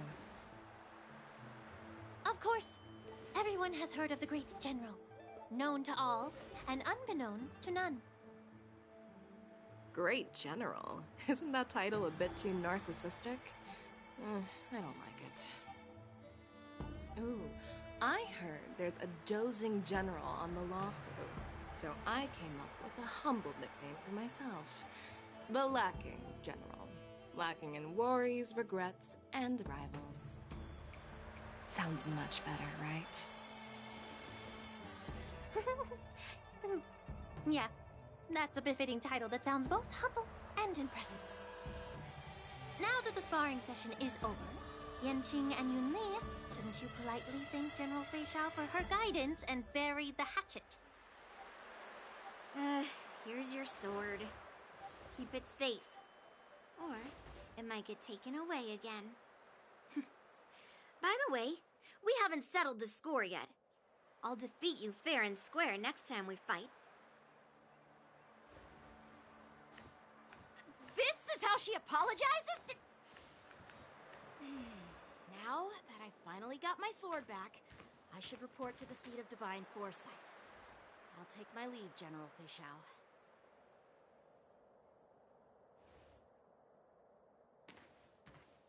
Oh, by the way, Miss Linksha, if you've got some free time, I'd like to invite you to the seat of divine foresight for a chat with General Jingyuan.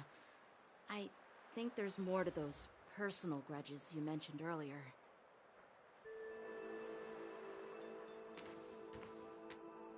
Thanks for stepping in, General Fei Xiao.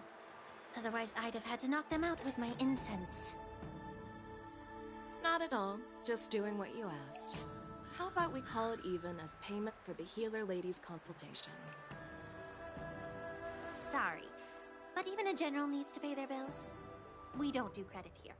And let's not forget, you'd have been waiting decades for a chance to see the Dragon Lady if it weren't for me. Well, you can always send the bill to the seat of divine foresight and say it's for mentoring those kids. After all, it was quite the effort splitting them up. I nearly had to get tough. Now, if you'll excuse me, I need to find a spot and get some fresh air.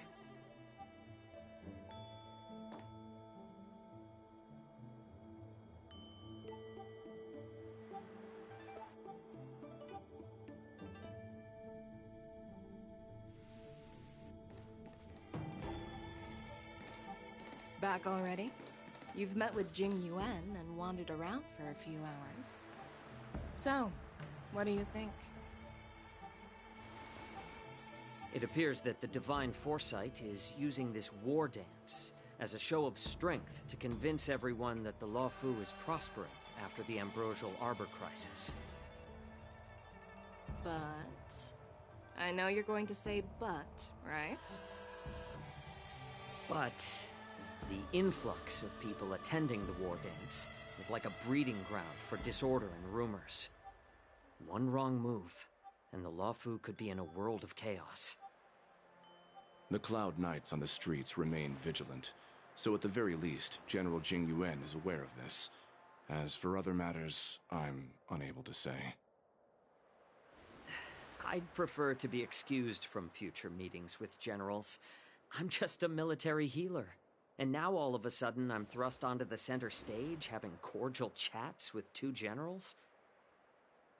My work doesn't lend itself to being in the limelight either.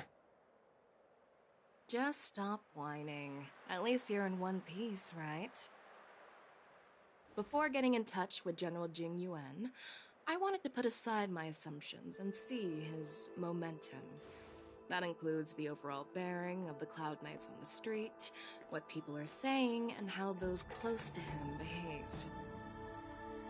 The might of an army dwells not within its pawns, but within the force of its collective momentum. Recognizing this fact reveals the true measure of power. Thanks for enlightening me, General.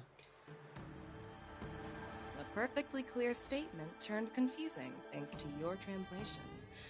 You've made me lose where I was now. Anyway, this is how I operate in battle, so you might as well get used to it.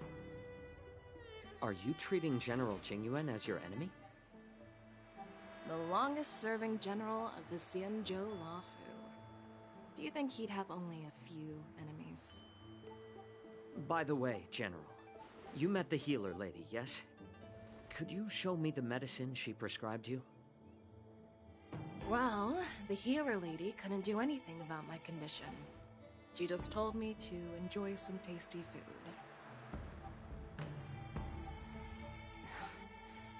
So not even the famed healer lady could help? Don't worry. I'll fulfill my promise and find a way to cure you. Actually, I've found some leads. Well, life and death, Jiao Cho. It's all predetermined. Upon starting my military career, I made a pledge that the rest of my life would be dedicated to being the Xianzhou spearhead, hunting down the abominations of abundance till the end of my days. As long as I can fulfill that deep-seated desire, I don't care how long I live. You asked if I view General Jing Yuan as my enemy. No. My real enemy has always been myself.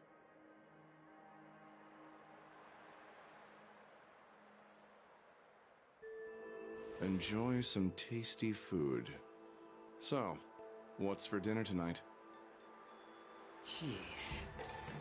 You really know how to read the room, don't you? You guys figure it out for yourselves. I'm due to catch up with an old war friend I've not seen for quite a long time.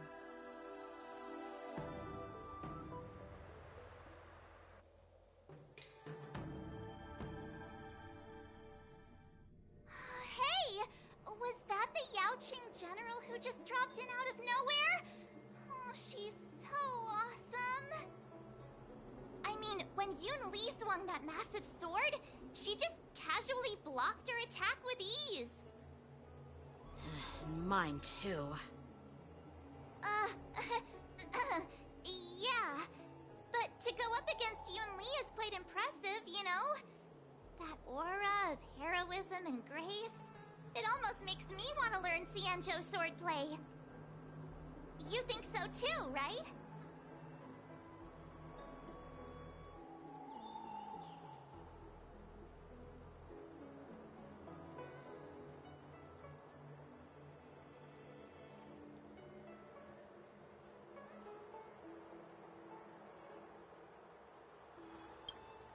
I agree. General Fei Xiao is indeed impressive. I was talking about Yenqing, actually. Thanks for the kind words, Miss March. The war dance is coming up, and I've been chosen to represent the Cloud Knights in the ceremony. I've had my fair share of defeats lately, and even though I know there are always more skilled swordmasters out there, seeing General Fei Xiao's skills today has made me feel a bit uneasy again. Don't underestimate yourself. After all, generals won't fight in the ring during the war dance. Just remember the state of mind you had when you single-handedly took on me and Blade, putting life and death aside. With that mindset, you can prevail against most challengers. I see. Thanks for the advice, Master Dan Heng. By the way, now that today's events are over, General Jing Yuan wants to invite all of you to the Seat of Divine Foresight. He has something important to discuss. I bet it's about how to deal with the generals from the Yaoqing and the Juming. I really don't want to get caught up in grown-up games so soon. I just hope Generals Fei Xiao and Huaiyan can see the truth. We don't need any more chaos on the Luofu before the war dance.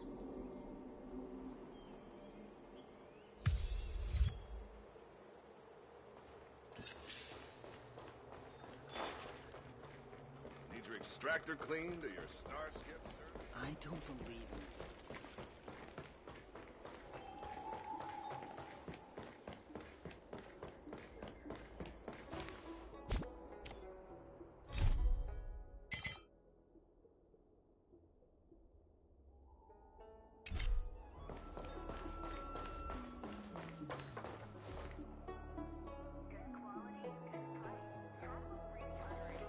What is your purpose for entering the Seat of Divine Foresight?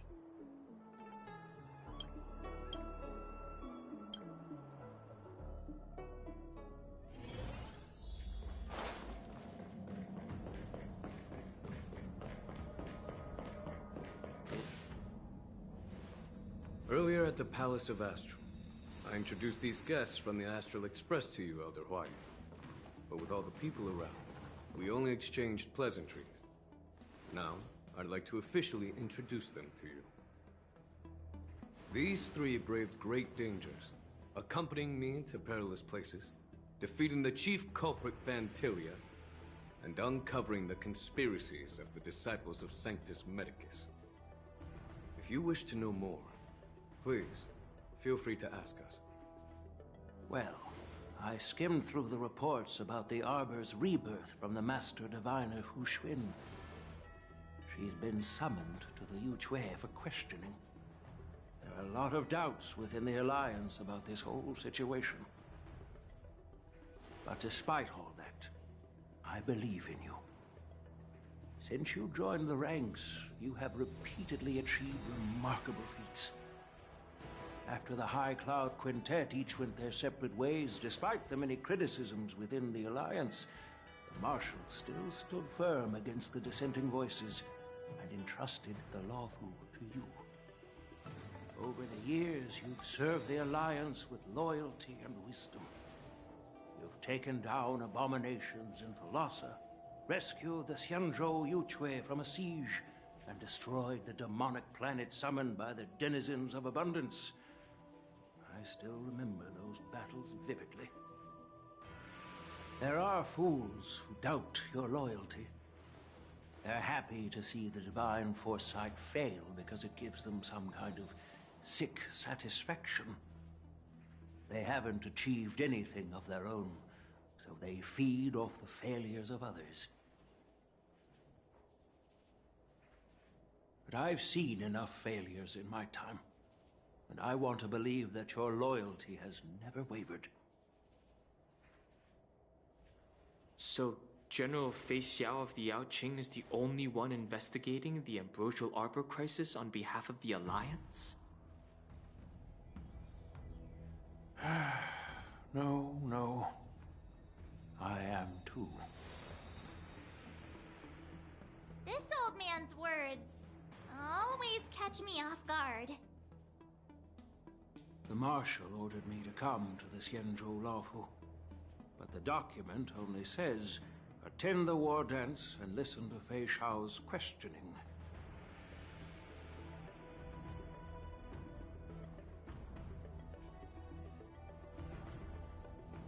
The Marshal is well aware of Jing Yuan's purpose in holding the ceremony and understands the situation he is facing. She mentioned it because she believes both issues are important. Thanks for your kindness and sincerity, Elder Huayan. But is it appropriate to tell everyone here about the Marshal's orders? By introducing the Express's witnesses to me alone, aren't you aiming to discern the intentions behind both my actions and Fei Xiao's? And whether there's any discord between us? Well, since I'm being open and honest with you, I encourage you young folk to do the same. As for the Ambrosial Arbor crisis, all I need to do is listen. General Fei Xiao will be the one asking the questions. To be honest, I'm more concerned about the timely start of the war dance.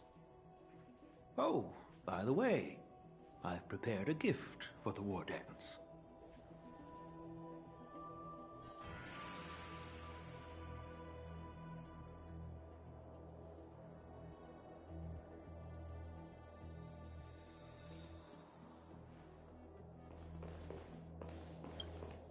Yes, it's this case right here.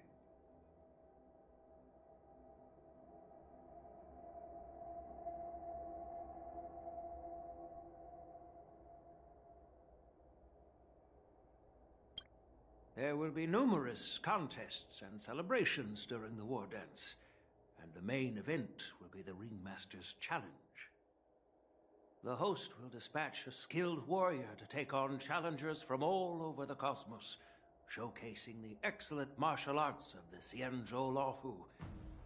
When you mentioned that the Astral Express would be attending the ceremony, I thought the High Elder of the Lawfu would be the Ringmaster. You humor me, Elder Huayan. The healer lady is just a young lady who knows nothing about martial arts. How can I assign her as the ringmaster? I'm no match to you when it comes to joking. What's this box for? Why don't you open it, General Huayan? This sword case is intended for the War Dance's award. It's empty now, but in a few days, a precious sword will be delivered and stored inside. I don't mean to boast about our skills, but this sword represents the pinnacle of the Zhuming's craftsmanship. It has a legendary history, full of heroic tales from foreign lands, tales that are too detailed to be summarized in just a few words. Since the delegation delivering the sword hasn't arrived yet, I'll just leave the case here for now. I've been wondering who would be worthy of such a sword. And then it hit me. I can award it to the champion of the Ringmaster's Challenge. The ceremony's champion is sure to be a perfect match for the sword. Moreover, I hear that Yanqing is an excellent swordmaster, and that he will be representing the Luofu as the ringmaster, so it seems like a perfect gift for him. Thank you for your generosity, Elder Huayan. If you want to give me a sword, just say the word, Grandpa. No need to beat around the bush. You've got confidence, my girl, but I don't think you can best Yanqing. I know you're all about swords, Miss Yunli. It's just a shame that it's the sword that ultimately chooses its rightful master. Yeah, and even if someone gets their hands on such a precious sword, it'll probably end up in someone else's. The outcome of our duel at the Alchemy Commission is still up in the air. Since you're interested, why don't you represent the Xianzhou Juming and challenge me in the ring? That's exactly what I had in mind. Nobody knows who's gonna come out on top. It could be me, could be someone else. It'll probably be me. But whatever happens, it won't be him.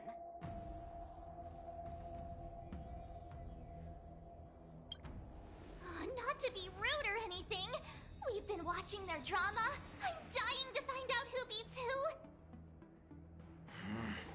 Quiet down. We have other guests here.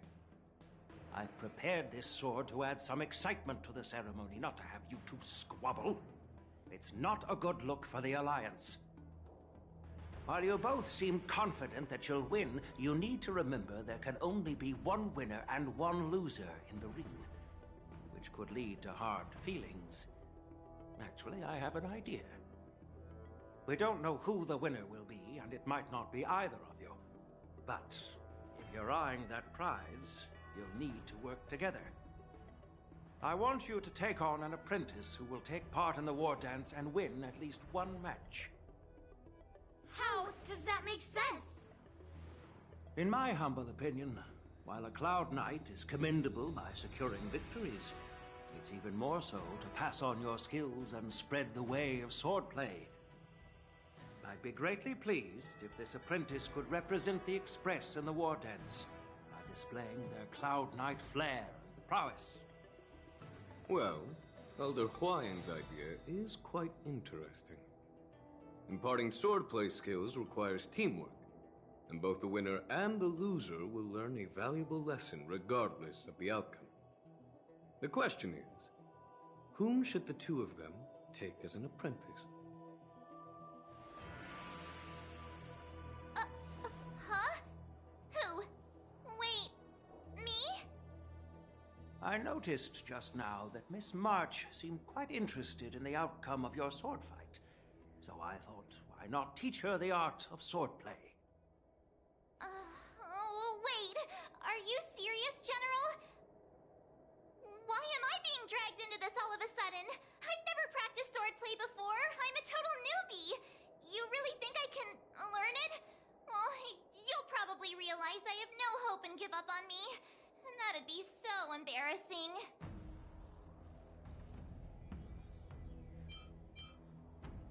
Isn't this a perfect chance for you? I remember you mentioning that you wanted to learn some sword moves. Yeah, I did say that. But This is all happening so quickly, don't you think? Miss March is like a piece of jade in the rough, just waiting to be shaped. The war dance is the perfect opportunity to see what heights she can reach. I appreciate your kind words, General YN. But won't teaching me swordplay be a waste of Yanqing and Yunli's time?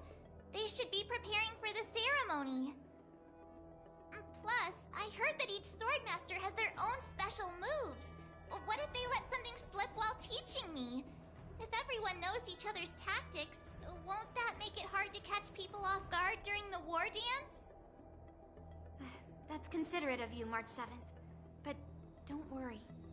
It'll take you at least a decade of hard training before you can even start learning special moves. No need to freak out. A few Juming swordplay tricks will mean you'll be more than equipped.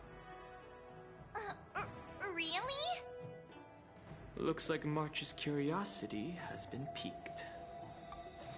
The whole point is to know each other's moves. Defeating your opponent in just one move? How boring would that be? Plus, what really decides a swordsman's fate isn't some special move. It's the solid fundamentals. So Miss Yunli has already agreed. What do you say, Yanqing? General, I haven't graduated yet. How can I be qualified to teach swordplay to others? So you're admitting your defeat, huh? If you're not even confident to teach, why don't you let me be the ringmaster instead? Yanqing, teaching an apprentice is also a way of honing your own skills and gaining insights. You've been an apprentice for years. It's about time you looked at swordplay from another perspective. I see, General. Then count me in. Now that Yanqing has agreed too, it all comes down to Miss March giving her nod. It's up to you to make the final decision, March.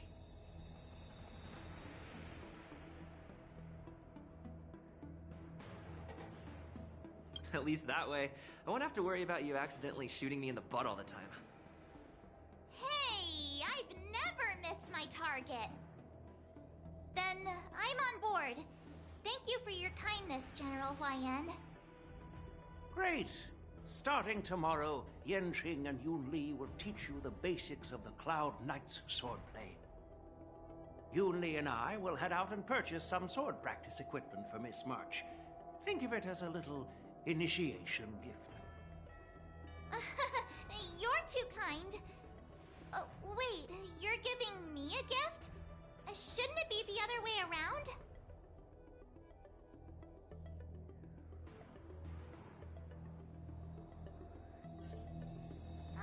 General YN's gone. Wait, why does something feel off about what we talked about?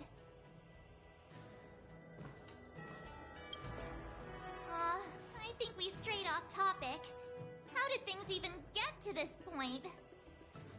Yeah, I brought you here because the General said he had some important matters to discuss.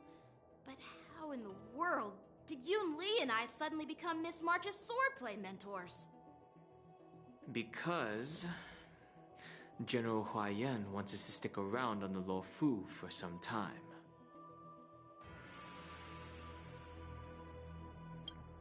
But from his point of view, we're no different from all the other tourists who may leave at any time. Since the crew's actions were mentioned in the Luofu's operations log were given to the Alliance, he probably wants to see firsthand if we're as capable as the report claims, or if we're just some made-up excuse to save face. And he wants to see it for himself during the war dance, which is why he even dragged Yunli into this.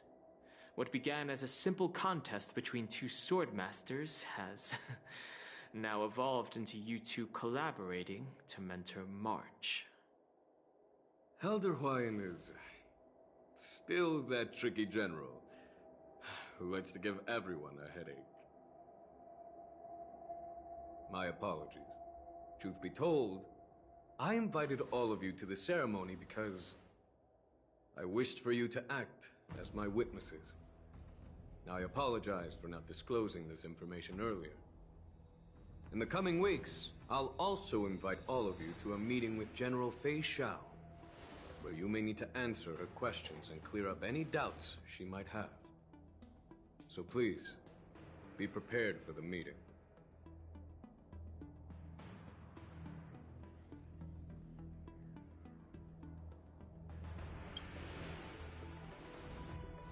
Don't worry, General. No matter what happens, I'm prepared to stay here as the Express's witness and answer any questions. Thank you, everyone.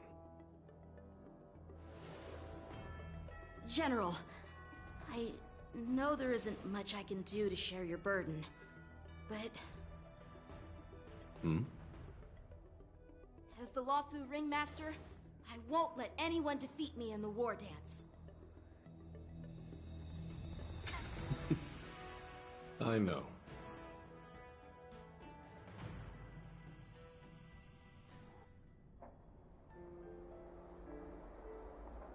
The illustrious Merlin's Claw waiting for me?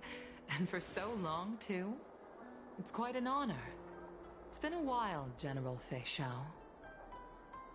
It's been 30 years since we last saw each other. Right, Yukong? Yes.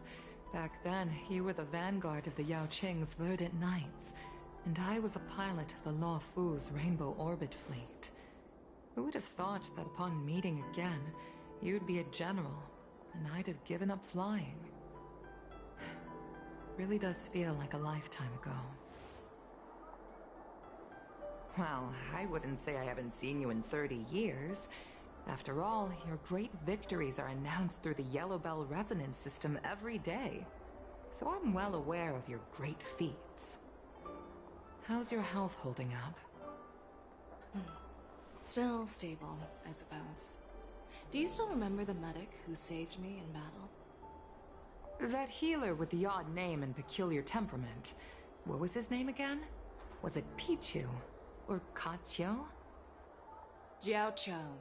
He's been my retainer and personal healer, delegated by the Alchemy Commission from the Xianzhou Yao Qing. Over the years, he's dedicated himself to managing my condition. It's thanks to him that I'm still in good health today. Given my background, I'm happy to have made it this far. I'm relieved to know that you're safe and sound. Well then, since you and Elder Huayan are here, I imagine you must have received orders from the Marshal? As your friend, may I ask how the Alliance intends to punish the General of the Luofu? The Arbor's rebirth has frightened the Elders who lurk behind the scenes. They fear the resurgence of abominations, much like what happened 30 years ago. Although the report from the Luofu explained all the details, we don't know if the Ruin Legion really invaded, or how exactly the Stellaron Hunters and the Astral Express became involved. This puzzle has many missing pieces. As you know, the fugitive Jing Liu, who mysteriously disappeared many years ago, has resurfaced.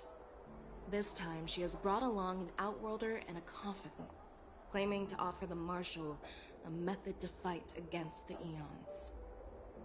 The Luofu Preceptor has also leveled accusations against Jing Yuan for neglecting the Alliance's principles. She asserts that Jing Yuan enabled the exiled Imbibitor Lunae to re-enter the Luofu, thereby unlocking the lunarescent depths within Scale Gorge Waterscape, which in turn disrupted the Vidyadhara's dutiful watch over the Ambrosial Arbor. It is for these reasons that I have come here to the Luofu today. Well, duty calls. Perhaps I shouldn't have mentioned all of this to an uninvolved person, but since we once fought together, I didn't want to keep you in the dark. Perhaps pretending you didn't hear any of this would be for the best. I understand. I'm sorry. I was out of line. I know I shouldn't be defending General Jing Yuan right now, but... well, you know how I am. The Luofu has enjoyed centuries of stability since the end of the sedition of Imbibitor Lunae, much of which can be attributed to General Jing Yuan's masterful strategizing. Unfortunately, for long-life species, enduring through the ages always culminates in a failure that undoes all previous achievements. A moment that our adversaries relish. That's true. And that's why I'm also here for another purpose. To visit Hule. Hule? You mean that Hule? The Borisin warhead? The same Hule who has been imprisoned in the Shackling prison for over 7 centuries? The nemesis of the Foxians who will never be forgiven and shall be imprisoned until the end of the cosmos. I can't quite remember the exact wording, but yes, the very same Hule. Usually, only emissaries from the Xianzhou Yaoqing Skyfaring Commission visit him once every century. Why do you have to visit him now, of all times? The Foxians and the Alliance made a pact to combat the abominations, aiming to achieve justice and free their kin. That werewolf monster is to be forever imprisoned in the dark recesses of the Shackling prison, facing unending retribution. Given the situation on the Luofu, those on the Yaoqing are concerned about Hule's imprisonment. I'm afraid that the routine visit every century is no longer sufficient to ease their concerns. That's why I was sent here, to reassure them. It's all bad news. Well, not everything. There might be a silver lining. Oh, by the way, I found some clues about the thing you asked for. Tell me more. The Verdant Knights followed the route you mentioned and discovered the wreckage of the Whistling Flame ship. Unfortunately, there were no survivors and no cargo. However, someone had already been on the scene before we arrived. Our people? Or someone from the IPC? No, neither. Yukong, have you heard of a person named Ron May?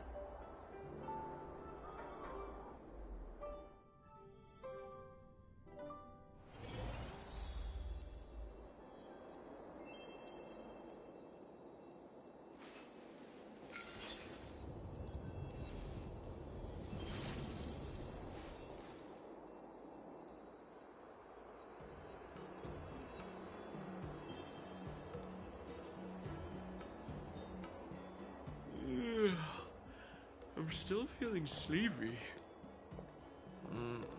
Did I oversleep? Where did March and Donhung go?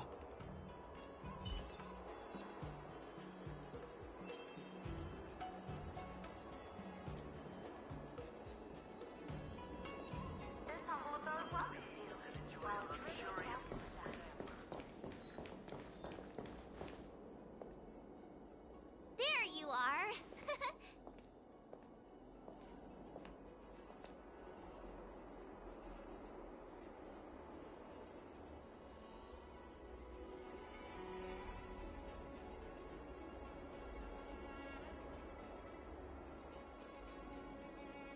You haven't forgotten about our promise to General Huayan, have you? I woke up especially early so I can start teaching Miss March swordplay. Hey, why are you blushing, Master Yanqing? This is, the first time someone has called me Master. I need to, get used to it. Let me make it clear. Swordplay training is about improving your body, mind, and strength. It's not a casual game you can master overnight. I promised General Huayan that I'd teach you Cloud Knight swordplay, so you can participate in the war dance and defeat at least one opponent. I'll do my best, but if you break your master's rules...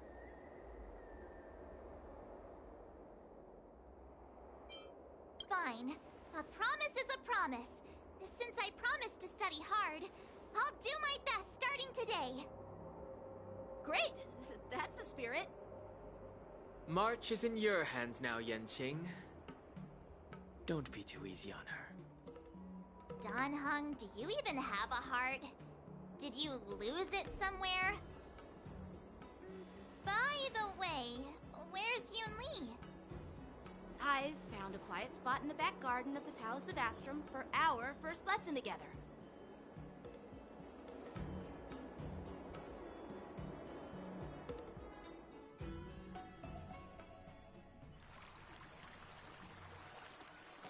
Seriously? It's the first day, and you two are already late? Why is everyone on the Lawfu so laid back? So disappointing. Master Yun Li, you're already here. Sorry for keeping you waiting. Oh, wait. Were you trying to teach her in secret? That's sneaky. I'm just showing you what Lawfu etiquette is all about. She might be my apprentice, but it's customary for the master to personally escort their apprentice to the place of learning. As the host, I'll be teaching Miss March the essence of Lawfu's swordplay, after which she'll emerge victorious in the war dance ring. You won't be complaining about Lawfu's swordplay then. Stand aside, rookie. Let me show you how we Ju-Ming sword masters treat their apprentices. Quickly, over here, Miss March. This is a reverse mentorship gift from me to you. I hope you put it to good use. What's this? Xianzhou clothing? It's so beautiful! Sword practice requires precise movements. This outfit is tailored to fit perfectly and allows for smooth movements. I even added some small accessories. I put a lot of thought into it. You're awesome, Master Yun Li! See? See? How can you compete with me?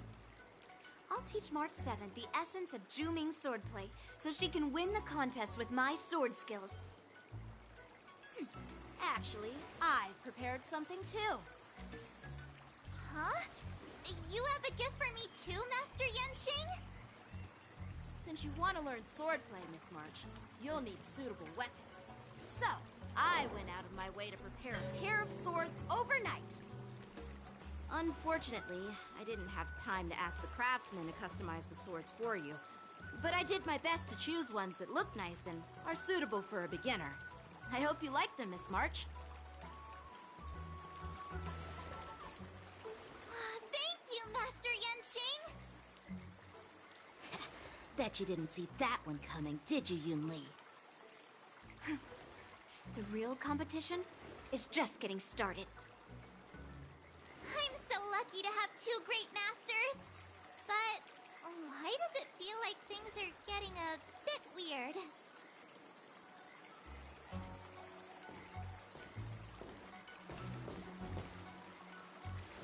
So what do you think, Masters? Does this outfit suit me? Perfect. I chose it carefully. It's perfect for beautiful young swordswomen like you and me. Ahem. All right, let's get started with the training. The person next to me is a Cloud Knight instructor I've brought in. For your first lesson, try exchanging a couple of moves with him. Wait. We're having actual combat training for the first lesson? Isn't that a bit too intense? Well, I heard you have some experience with archery and martial arts. The first thing we're going to do is see just how strong your fundamentals are. Come on, step forward and strike with the sword in the most natural way you can think of. It's important for us to grasp your natural movements so we can decide where to start and what you need to learn. If you're ready, let's begin. Okay.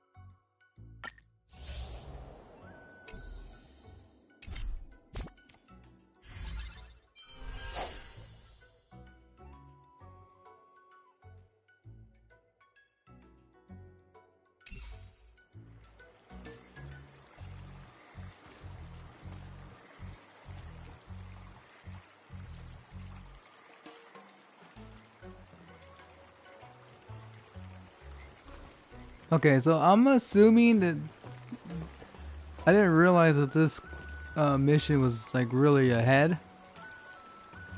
I guess we get it pretty early then, because I think this is like came out not that long ago. It leads up to this new current event that's happening right now. I like her.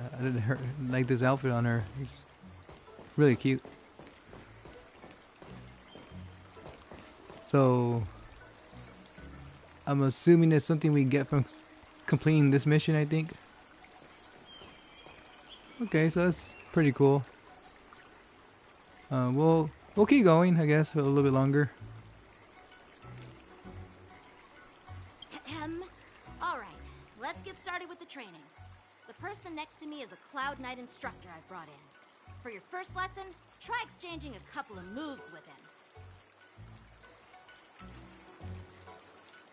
Are you ready? Yeah, I'm ready. But please go easy on me. Then I apologize in advance, Miss March.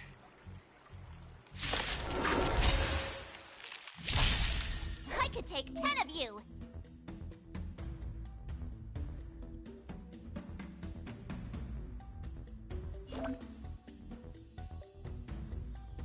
Please have some tea. Pay close attention, Miss March. Wafu swordplay is all about being swift and agile in your movements.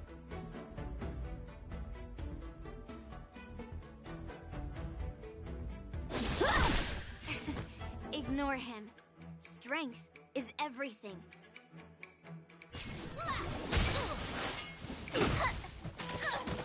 Like this? Well done! Strike with heart. Within the self, not the soul. Yes, you!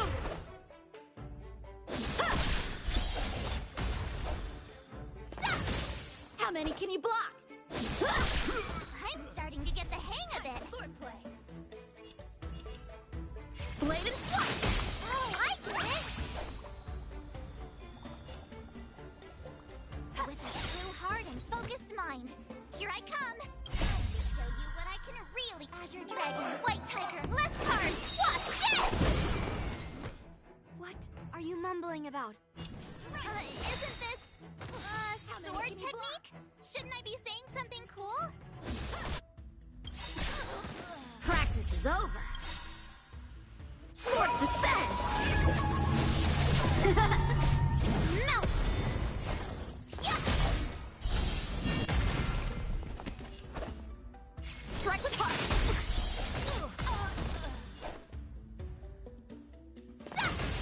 Awesome! Alright, check out this move! What are you made of? Right on time.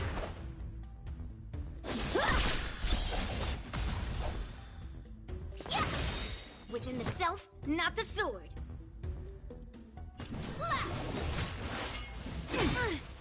Yes, you!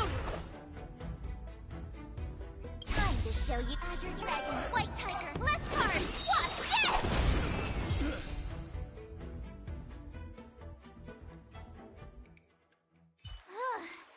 I didn't expect the first lesson to be so intense. Miss March has quick hands and a flexible body. She's a perfect fit for practicing Lawfu swordplay. However, she lacks strength, and her strikes were a bit unfocused. But don't worry, it's totally normal for beginners. Once she starts practicing Juming swordplay, she'll make heaps of progress. Given the situation, I believe Miss March should start by working on her strength. Seriously, do you actually know anything about swordplay, or what? I could ask you the same thing. Dual swords require agility.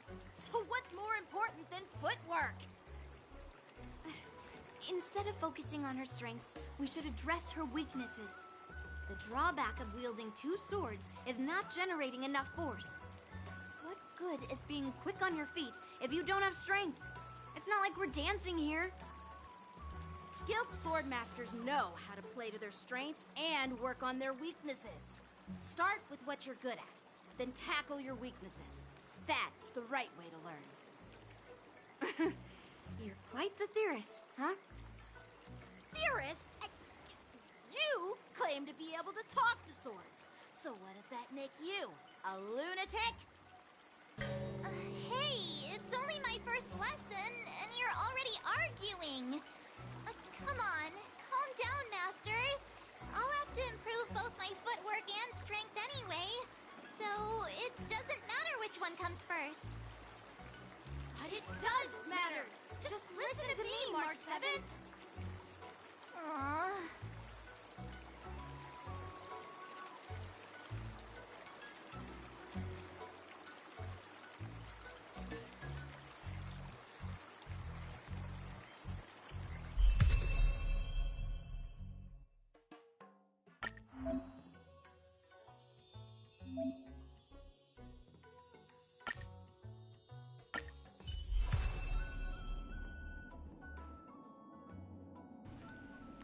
Oh, cool. Now, that's kind of cool because I don't really have many characters of this of the imaginary. Like, I really don't work on my main character at all. I haven't built him. I kind of like the fire. I kind of want to go back to fire for him actually.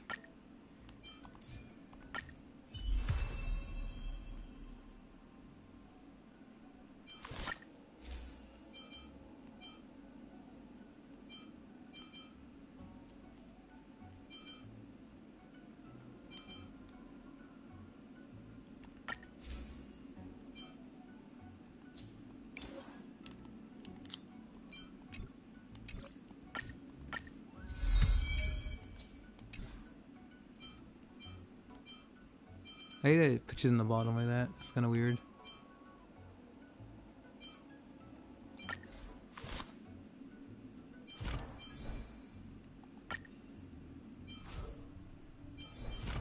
So I don't really have many fire characters. That's the oh crap! I didn't even do that. I'm done. I wasn't done. Wait, where's Smart 7 at? How come she just disappeared? There we go.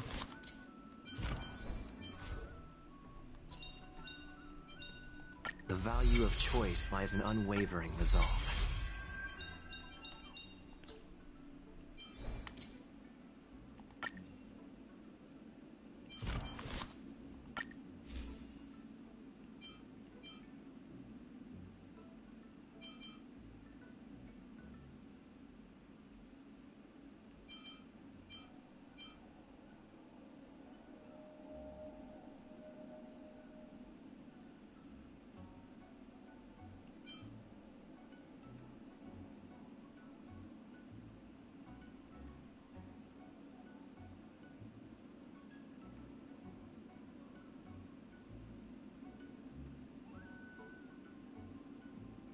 That's terrible for her because she doesn't have a skill. She only does a basic attack.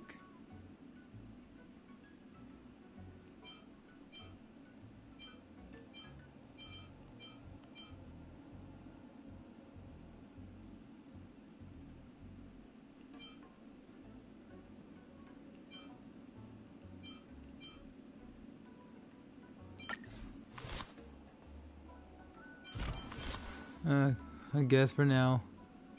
Again, I don't have any or anything good for her. You can never have enough skills. Let's train some more.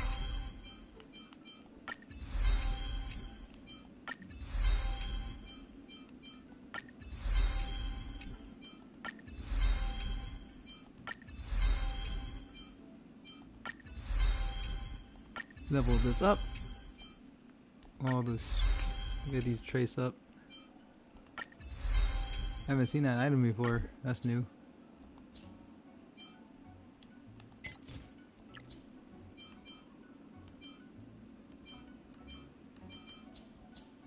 Oh, we can't do that yet.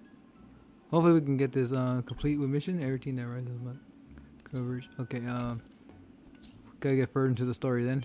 I'm hoping we can get it soon. I don't know how far that mission is, but hopefully we can start farming for that. Because I would love to use March again. Give me a reason to start using her. Because I do like her.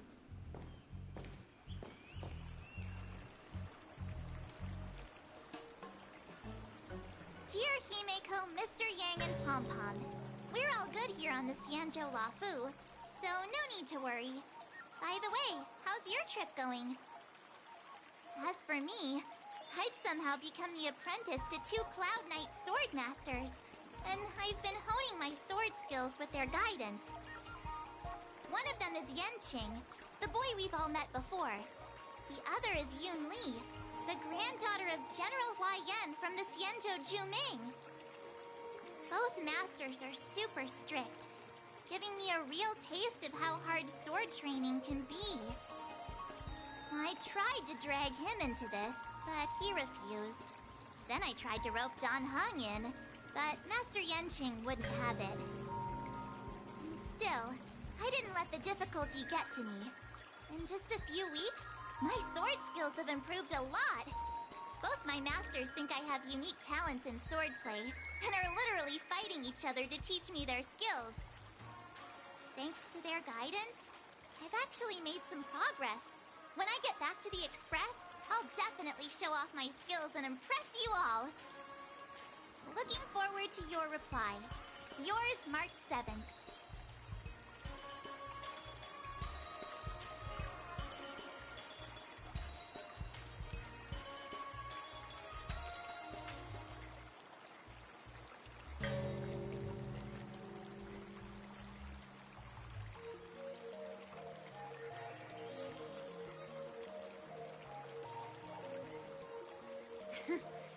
Well done. Let's call it a day.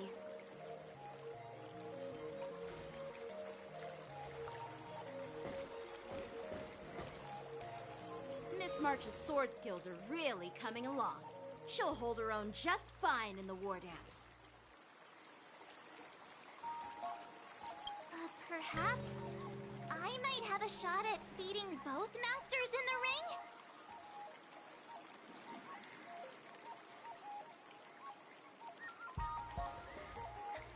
Get real. You've only been practicing for a short while. How could that possibly happen? With your talent, Miss March, if you dedicate a few more decades to training, you might eventually be able to defeat Yun Li. Decades? But I'll be an old lady by then. No. Can you believe it? March 7th has actually become a pretty decent swordmaster in such a short time. Now I understand why Grandpa always had a grin on his face while training me. Are you sure he wasn't laughing at you? Oh, shut up! It's all thanks to your amazing guidance, Masters. Miss March, you're really getting the hang of wielding dual swords.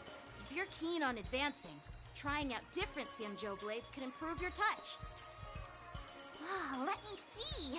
Which sword is the most powerful? Single sword? Great sword? Or maybe a flying sword? There's no such thing as the most powerful sword. It's all about the skill of the swordmaster.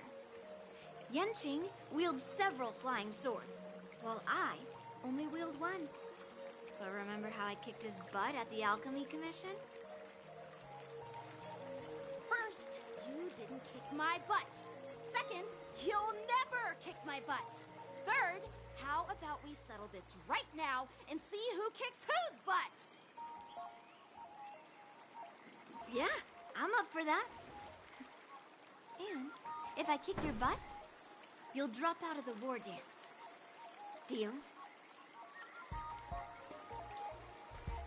Why are you two arguing again? I thought things had been improving between you lately. was talk that the leading disciples of the Law Fu and Juming generals were supposed to face off in the war dance, but for some reason, they suddenly teamed up to train an apprentice of their own. Turns out, the rumors are true.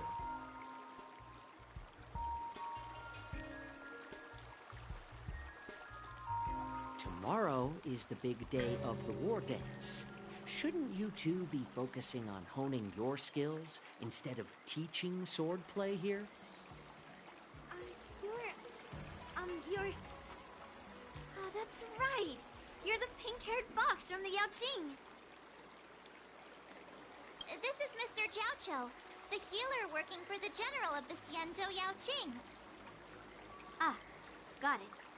So, you're the participant attending the war dance on behalf of the Yaoqing. And you were trying to sneak a peek at our training? Sorry for the misunderstanding. I don't know anything about martial arts.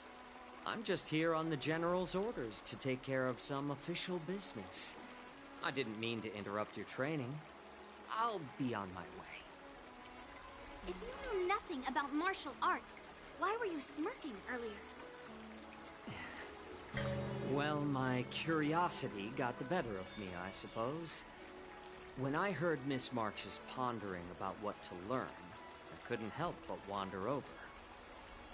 From my professional experience, cleavers, slicers, chopping knives, and carving knives are all just tools. Kind of like frying, sautéing, boiling, and deep frying in cooking. They're just ways for people to show off their skills. How you use them really depends on the ingredients you're working with. It's like your sword teaching methods. If you align your ingredient, in other words, your apprentice's natural tendencies, with the right cooking method, by which I mean the teaching method that best suits her, she'll make double the progress in half the time. For example, golden eggplant tastes best when fried, cloud peppers when stir-fried, and yellow boulder beef when simmered. It's all about discovering the nature of the ingredients. Apprentice.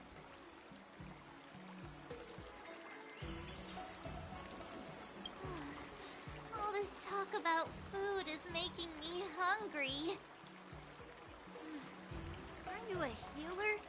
Why are you talking about food? Well, it's just a metaphor. The medicinal school I follow on the Xianzhou Yaoqing is called the Ranja School. It specializes in food therapy. So it's only natural that I know a thing or two about cooking. So, you're the general's cook? I'm a healer. But anyway, a cook who isn't interested in health doesn't make for a good advisor. Fine. Call me a cook if you want. Seeing the way you're looking at me, it's obvious you think I'm just some feeble academic who likes to blabber on about martial arts. But, in reality, I know a thing or two about killing. After all, the art of healing inherently encompasses both life and death.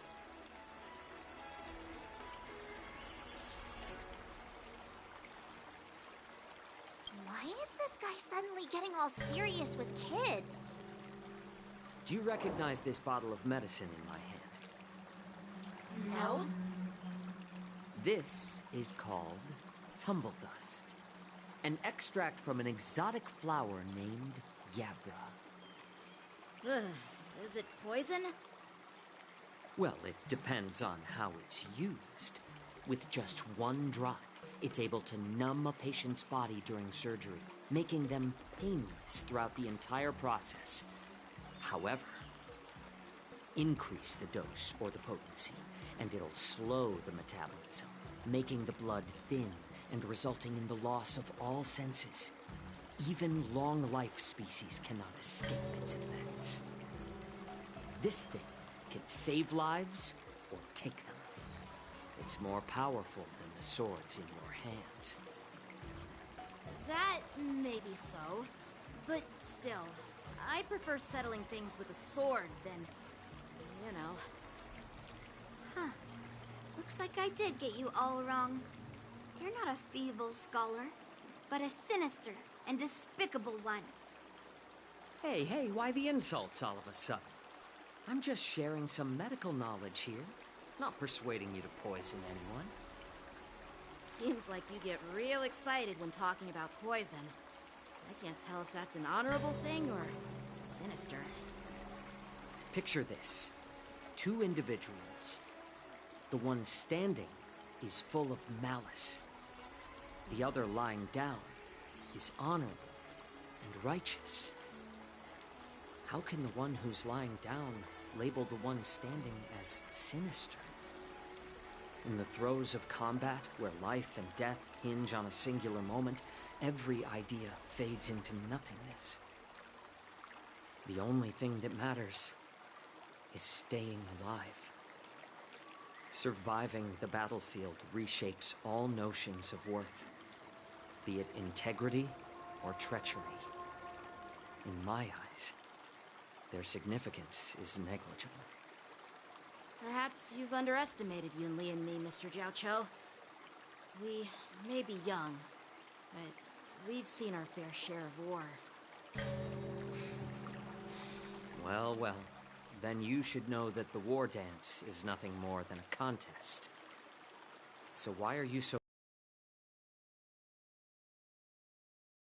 For the war dance, I asked the general. We Cloud Knights are supposed to charge into the fray and slay enemies. Why do we have to swing swords in a ring just to please an audience? And this is how the general replied. To unsheath your sword in a ring is no different than on the battlefield, as your sword reveals the might of all Cloud Knights. The war dance is the perfect chance to showcase martial virtue and forge alliances from all over the cosmos. When we unsheath the sword without drawing blood, we not only display our might, but also the martial virtue of the Cloud Knights. That's quite an insightful statement, Yanqing. Well, my apologies for being so short-sighted. I've been on the Luofu for quite some time, but I haven't had the chance to see the ceremony venue for myself yet. Hearing you speak so highly of it has piqued my curiosity. Would you mind showing me around? You want to see the Sky Splitter ship where the war dance will be held? Let's go! I bet Yun Li and Miss March haven't seen it either, right? Well then, I'll give you all a tour.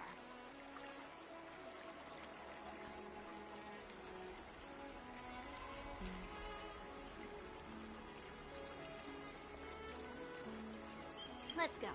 I'll give you a tour of the Sky Splitter.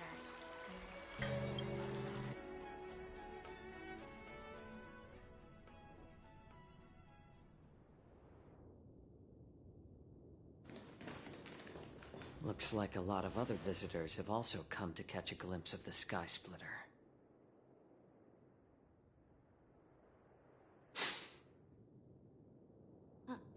What's up, Mr. Jiaoqiu? No, it's nothing.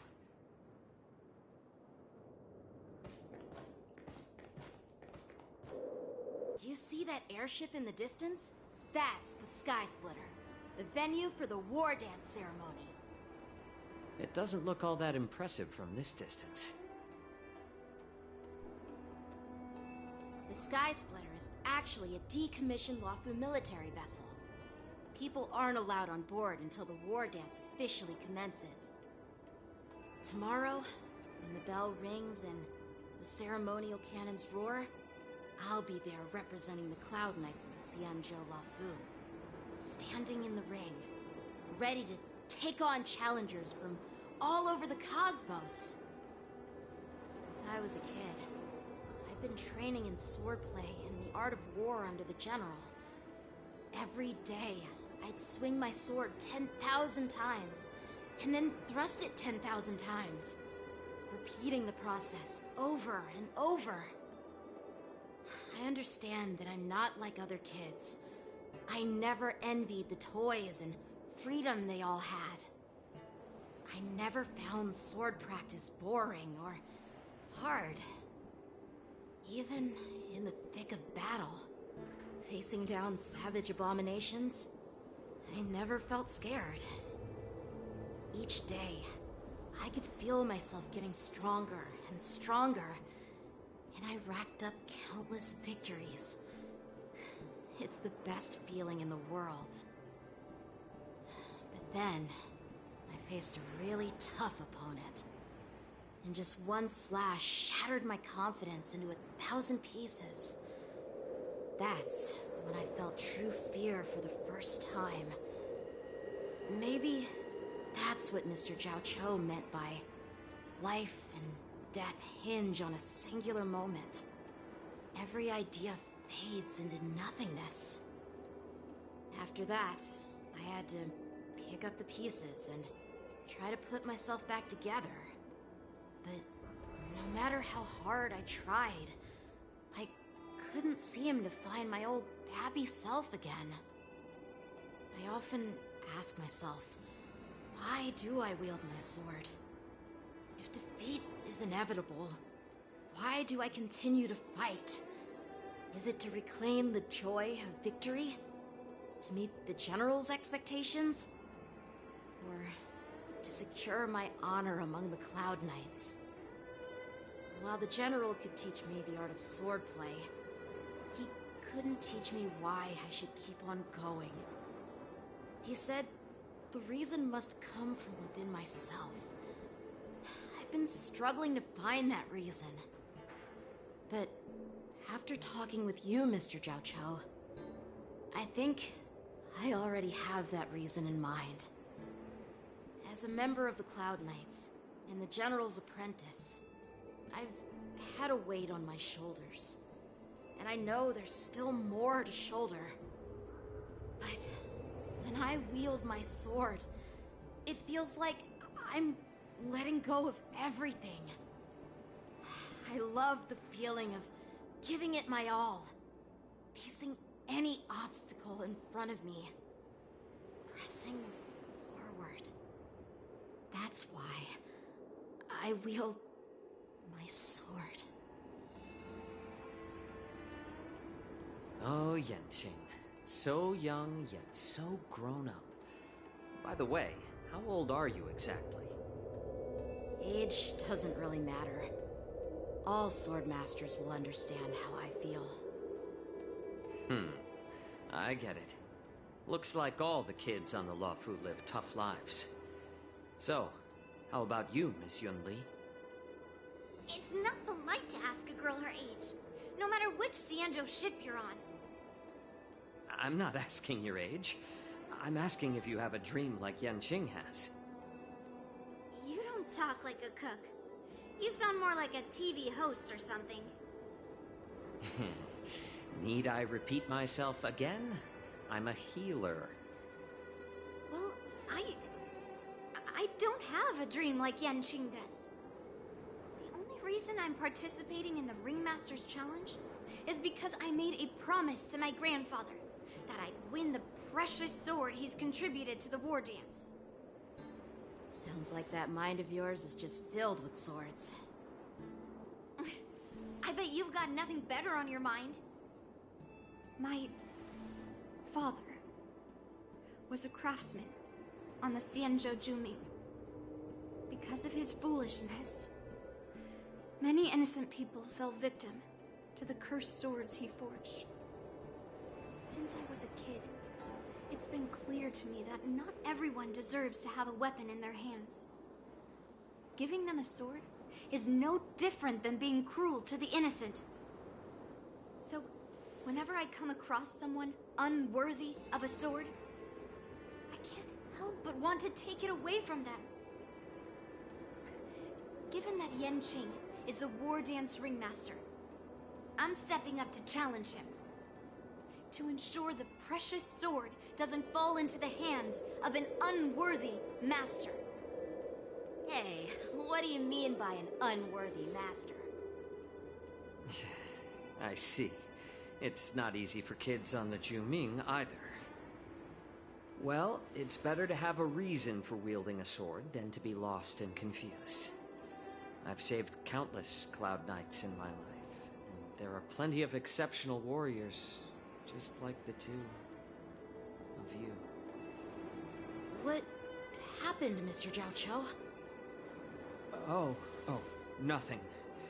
I was just reminded of some old friends and old tales. Judging from my professional perspective as a healer, both of you possess remarkable vitality. Your energies flow like raging fires and mighty gales. The upcoming fight will definitely be impressive. Well, we've seen the Sky Splitter and toured the Stargazer Navalia. I guess it's time to say goodbye for now. What? You're leaving already? But you haven't asked me about my dreams. I've been working hard too, you know. It's getting late, Miss March.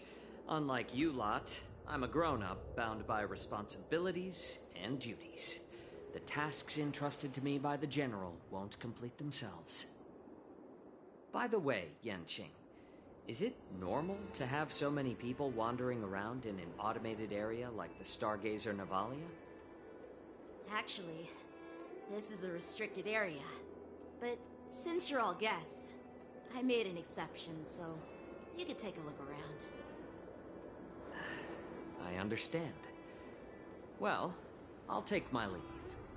I wish you both the best of luck in the ring tomorrow.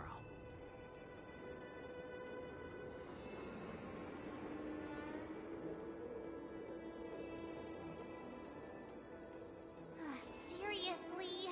I just spent so much time thinking about my dream, but he didn't even ask me.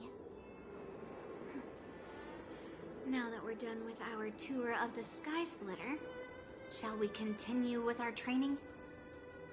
Why don't we take a day off? What? You want to secretly practice swordplay by yourself? Dream on. You know cramming before a fight never works out. For some reason, seeing the Sky Splitter has boosted my confidence. So, I've decided to conserve my strength for tomorrow. Alright, I'll take you out of the Stargazer Navalia.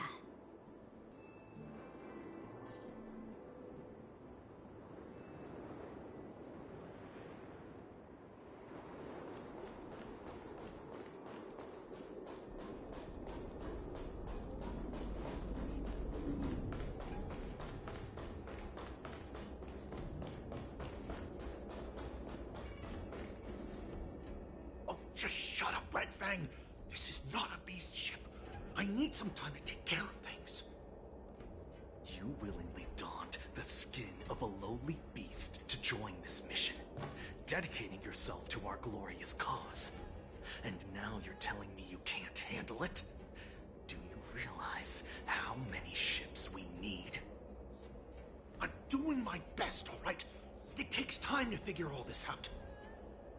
When the guns go off tomorrow, all eyes will be on it. That'll be our only chance. How's that? Who's there?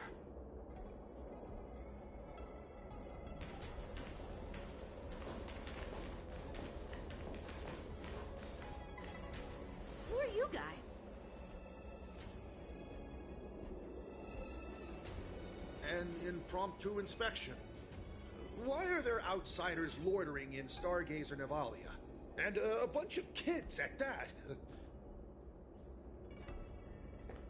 Hey, kids. Didn't your parents ever tell you to stay away from the Stargazer Navalia? I know it's an automated facility, but it doesn't mean you can just break in and do what you want.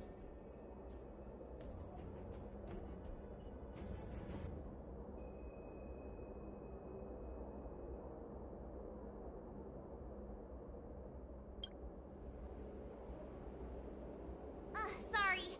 I'll take the little ones away right now. Big sis!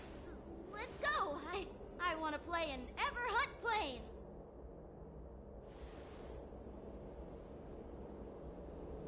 Huh? Everhunt Plains? Yeah, sure. Big sis will take you there.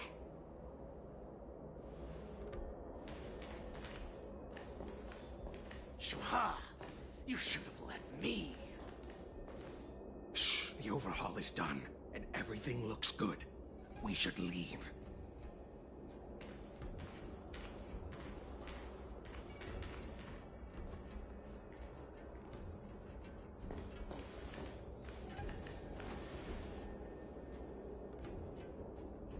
Could you repeat what you just said, Yenching? What did I say? Big sis, let's go. I want to play in Everhorn Plains. Come on. Can't you read the room? Something is definitely off about the 3 people we just met. Yeah, anyone could see that. I just wanted to hear you say it again. That pink-haired fox tried to say something. I'm pretty sure he sensed something fishy. Since he's not familiar with this place, he just dropped us a hint. But you didn't seem to be paying attention at all. I knew that from the beginning.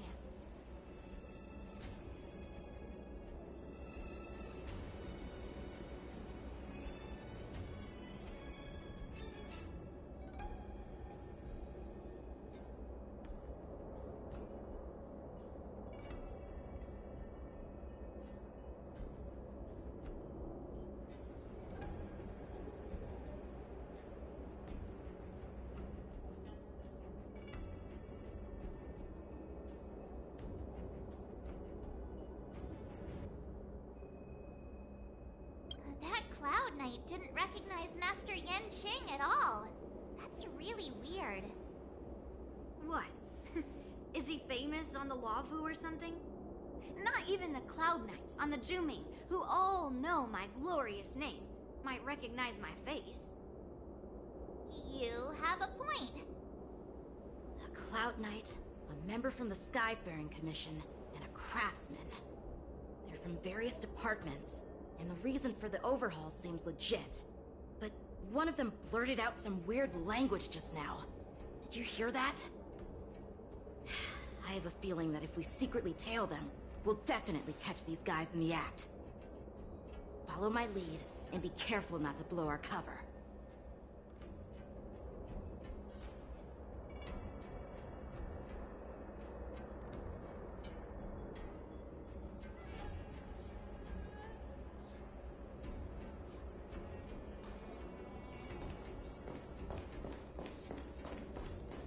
Never mind who they are. Let's just film them.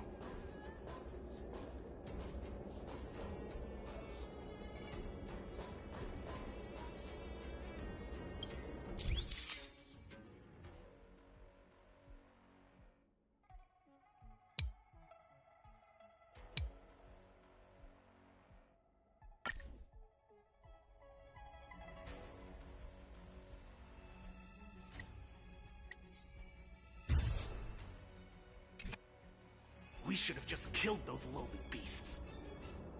Those little brats won't take up much space. There are boxes all over this place. Just dump them into one and no one will notice. Cut the theatrics, Grulok. Even the slightest slip-up could interfere with Lord Moktok's plans. So where are we heading next? To check the freight skiffs. We've got a lot of preparations to do. Also, don't forget to take those crates with you. Weapons, supplies. We've got to be well prepared. Otherwise, we're screwed. So, are they smugglers? What exactly are they up to? I have no clue, but they seem to be moving those crates. I've got an idea. We can hide inside the crates and follow them.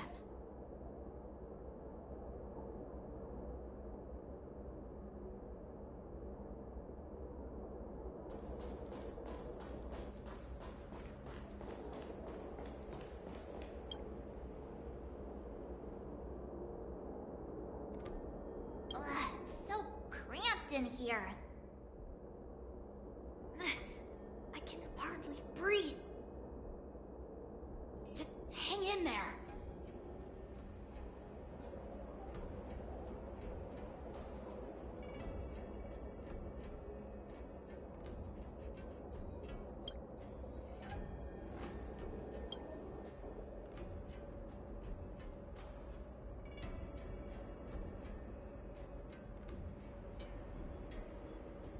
Let's just put the cargo here for now, all right? Then we'll move on to inspect the ships. Lord Moktok said that as soon as we're done, we're to board the freight skiff and leave this place. Don't worry, I've changed the shipping schedule. You two, come with me. Is it just me? I keep smelling that stench of lowly beasts everywhere we go. Don't be so paranoid.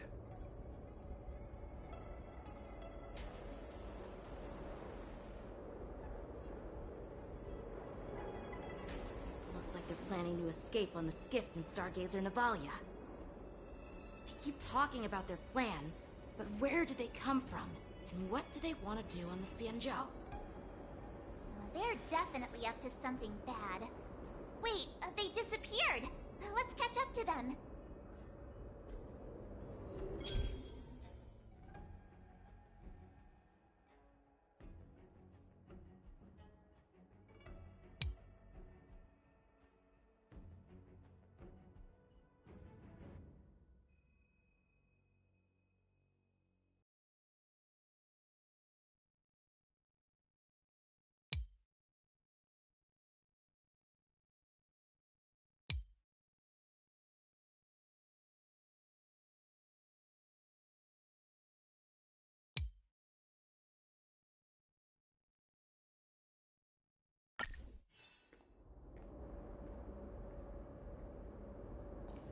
Tread softly, breathe quietly, and make sure to keep an eye on them.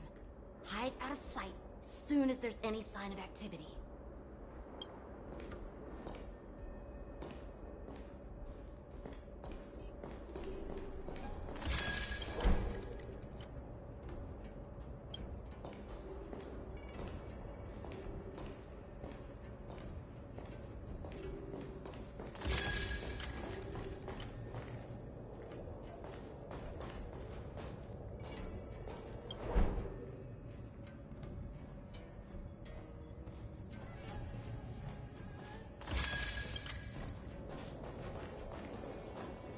Don't be so paranoid. We're running out of time. Get over here! Shuhard, I'm coming!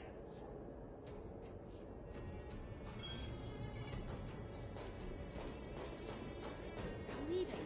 We should catch up to them. Quickly!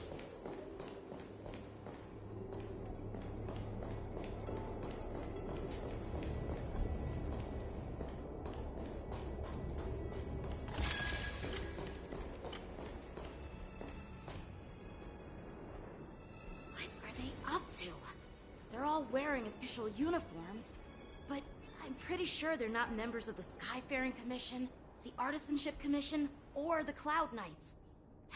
This is way too suspicious.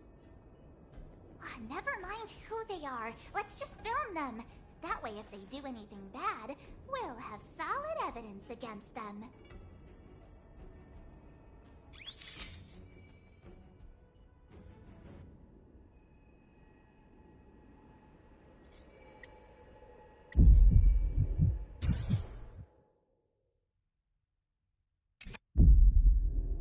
Look at this. A freight star skiff with enough room to fit at least 20 of my men. I'll let the others know and have them prepare more star skiffs. Once we're past the checkpoint, there will be beast ships waiting for us. Lord Moktok is ready. The revival of our ancient bloodline all hinges on this operation. What did he just say? Beast ships?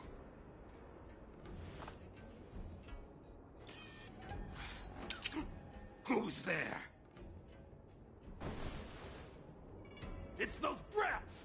I told you to get rid of them, but you didn't listen, you idiot! Wipe them all out!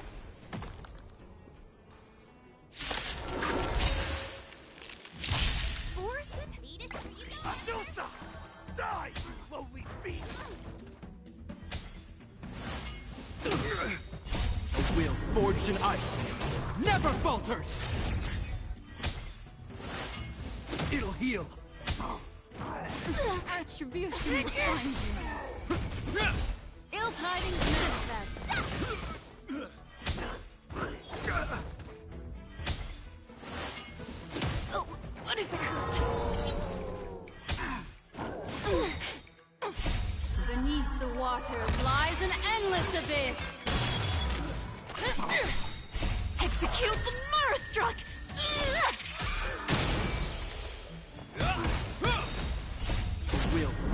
sacrifice never falters! Ill fate descends!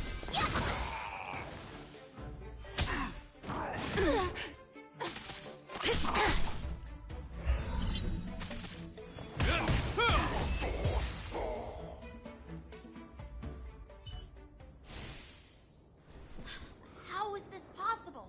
How did these Foxians change their appearances like that? They're not Foxians at all. They revealed their true form. They're Borisin, just like the bandits I defeated on the IPC ship. Wait, that means...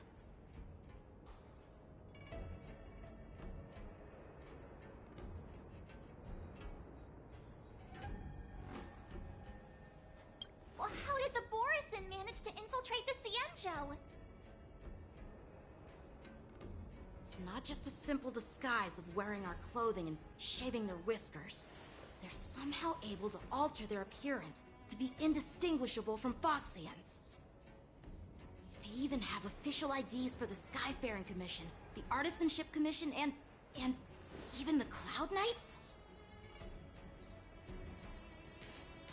Let me check this fake Cloud Knight's tag. Maybe it'll give us some clues. Lujun, an officer of the Patrol Defense Squad? Wait! What's the matter? I encountered a patrol officer named Lujun before. It was a few weeks ago, when we were transporting the Borisin prisoners. They can forge official identities and move around the Cienjo without raising suspicion. Oh no, this is bad. Even worse. If you find one cockroach on the Express, it usually means... There are more Borisin hiding on the Cienjo. I bet their plan is much bigger than just stealing information. We've got to report this to the Seat of Divine Foresight.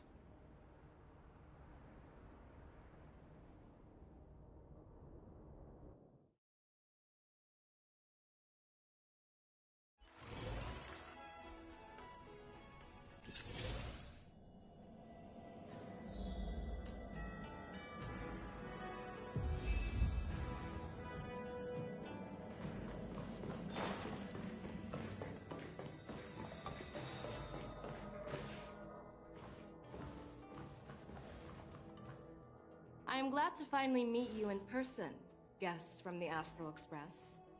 I'm Fei Xiao, the General of the Xianzhou Yaocheng.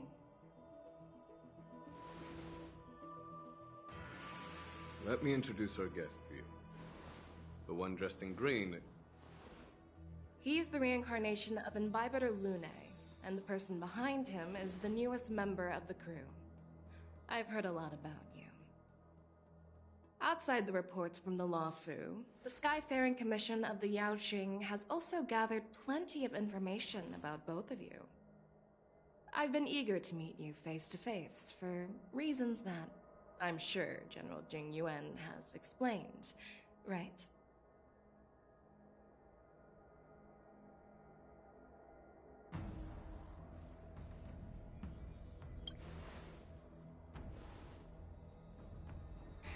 That's right.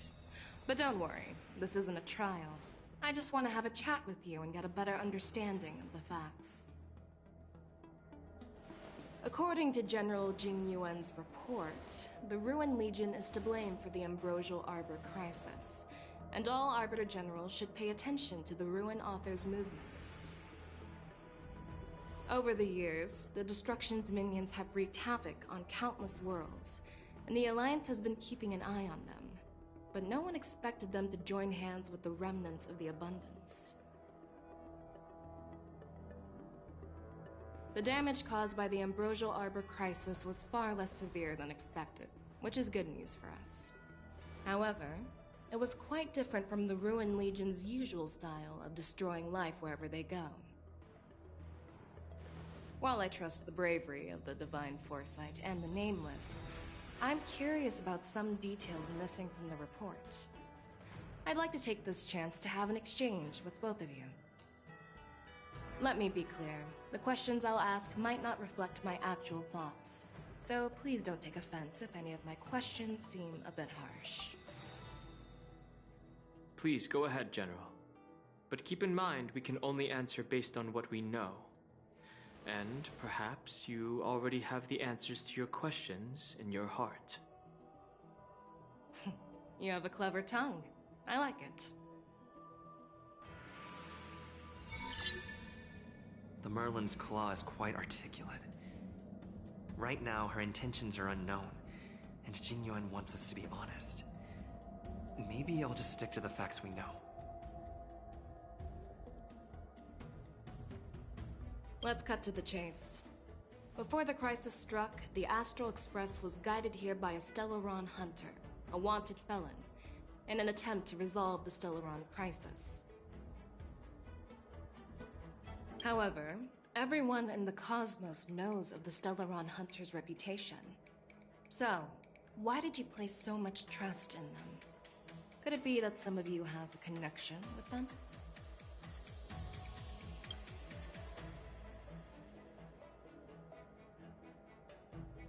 Apart from the Lafu, there are many other worlds suffering from Stellaron corrosion.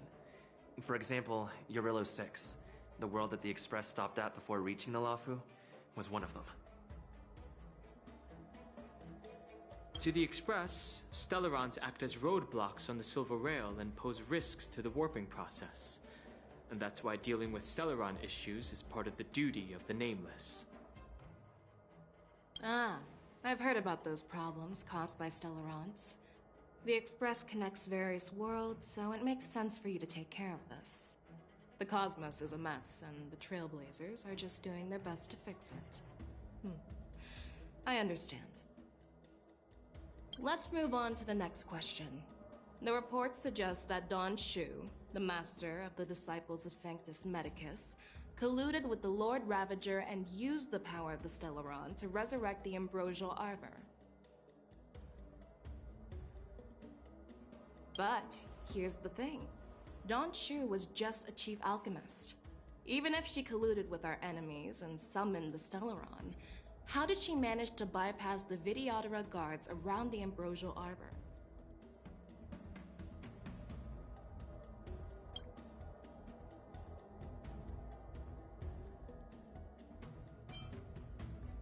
I personally met Don Shu once. Her closest friend was killed during the war on the Fanghu, and she harbored deep hatred towards the Hunt. So she spent years making preparations in the Alchemy Commission, in order to take revenge on the Xianzhou.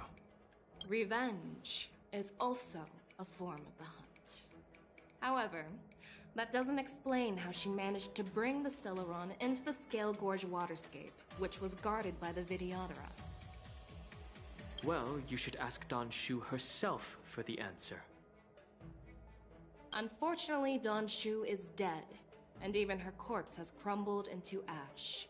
That's one less clue we can pursue. According to the report, Lord Ravager Fantilia is the mastermind behind the entire conspiracy.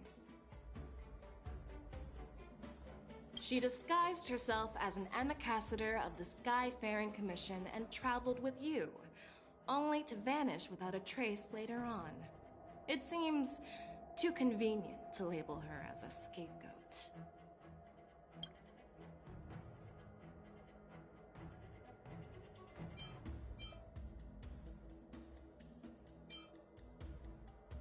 Fantilia is one of the Heliobi, the energy life forms that once fought against the Xianzhou.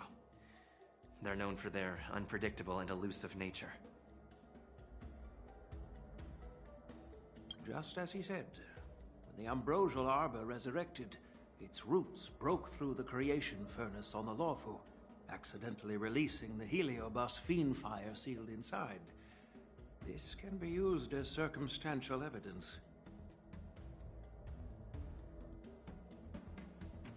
If Elder Hua Yen accepts the explanation, so do I.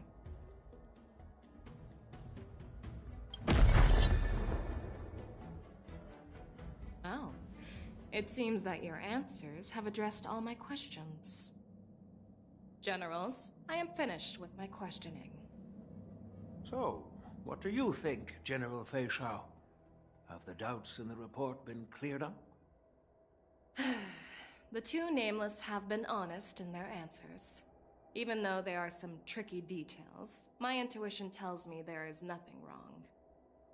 However, the 3 questions I posed earlier were not just for the Nameless, but for you too, General Jing Yuan.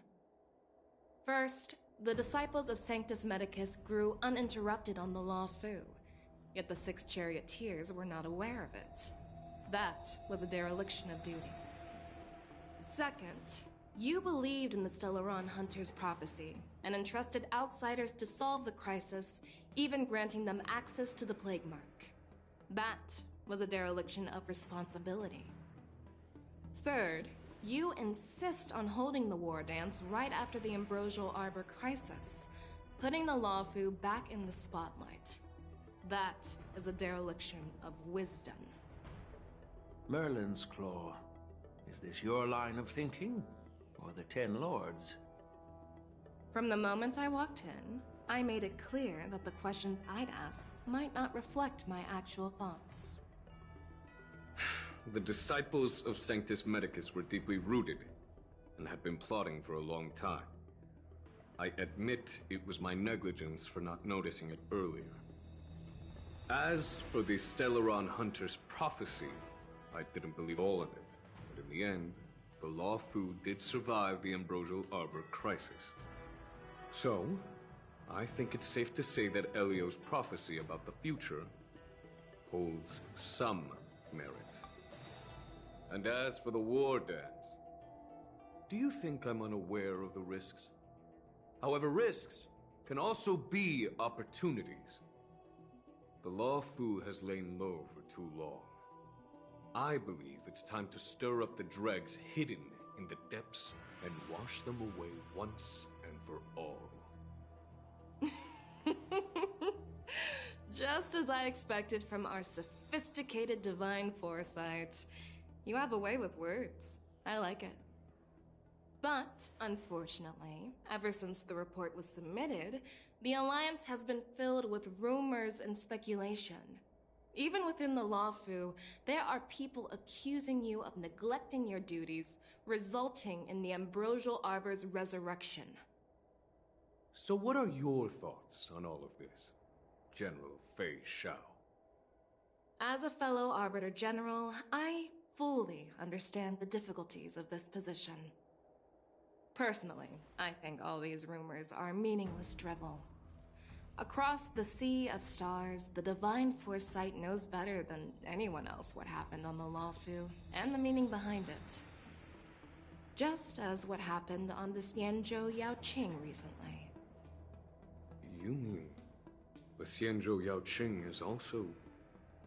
The scouts of the Verdant Knights have sent back reports that Borisin are making trouble again. The Borisin packs that were once divided and scattered have started swallowing each other up, forming larger and larger packs. Moreover, there's an entity named Mongus behind it all. An entity? According to the report, this entity isn't actually a Borisin. It's a woman claiming to be the messenger of the Master of Immortality. She's described as having 12 faces and 12 pairs of fangs, as cruel as poison and as elusive as quicksand. The Borisin believe she'll give them a chance to rise again. That's Ventilia. That's right. You're lucky that I'm the one who came this time. If it were the Patina Justice or the Seer Strategist, this conversation might not be so friendly. I've always had faith in my instincts, so I don't doubt your good intentions. But the Alliance has its fair share of questions and doubts about the Lawfu. So, my plan is to come up with an acceptable answer to satisfy the Alliance. What's in this plan, General Fei Shao? General Jing Yuan, you already know what has to be done. But since you don't want to be the bad guy, I'll take care of it for you. You need the final word from the Ten Lords Commission to quell any doubts. And for that, I'll have to ask the two Nameless to visit the Shackling Prison. No, I'm not imprisoning you. While you're there, I'll ask a judge in the 10 Lords Commission's Interrogation Division to record a detailed testimony with the karmic mirror from both of you. We'll fill in the gaps that weren't covered in the report and silence any protests within the Alliance. I'm okay with that. Your willingness to help is truly heartwarming, youngsters. Then, as the Merlin's Claw requests... Oh, there's one more thing.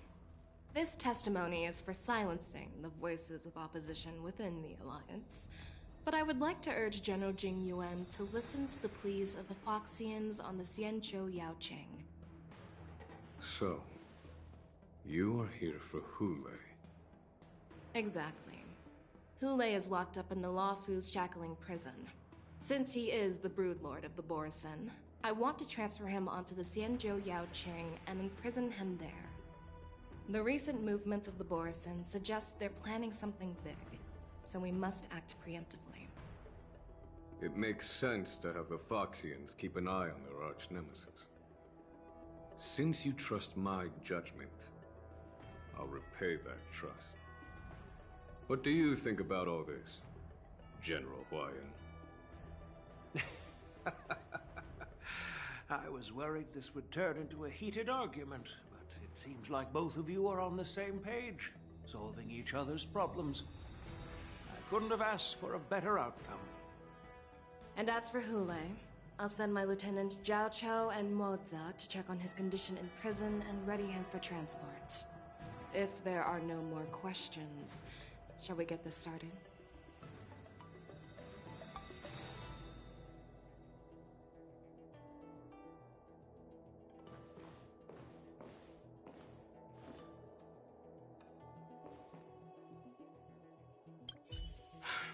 I'm really sorry about all this. But the testimony in the shackling prison won't take up much of your time. I'll call for a messenger to take you to the interrogation division. You just need to give your testimony, and then you can head back. So no need to worry. As you wish, General.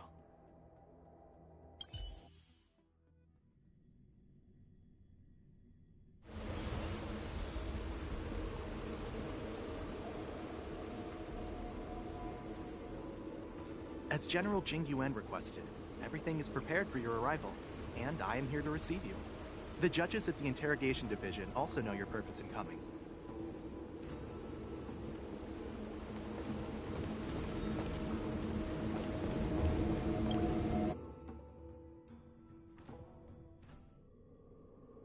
The shackling prison. I didn't expect to be back here after all these years. Danheng. Don't worry about me. If you're ready, I'll open the gate for you. This is one of many entrances used for temporary access. Since you're not actual prisoners, it makes sense for you to use this entrance. Please come on in, dear guests.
What are you looking at? The shackling prison on the Luofu is completely different from the one on the Yaoqing. It's completely underwater. Whether it's in the clouds or underwater, breaking free would still be a piece of cake for me. Still thinking about your old jailbreak tricks, huh? Forget it. You're free now. Just don't do anything stupid, or the judges will throw you back in there and lock you up for a few hundred years. You'll see me again in just a few days. Taking Hule back to the Yaoqing means a lot to the Foxians on the ship, and to the General herself. So stay alert.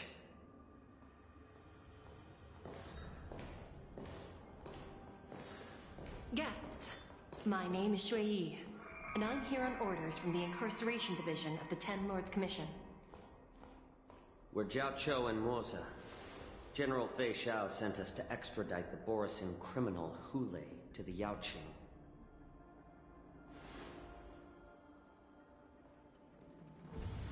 We're here to inspect the conditions of his imprisonment and make preparations for the handover and transportation.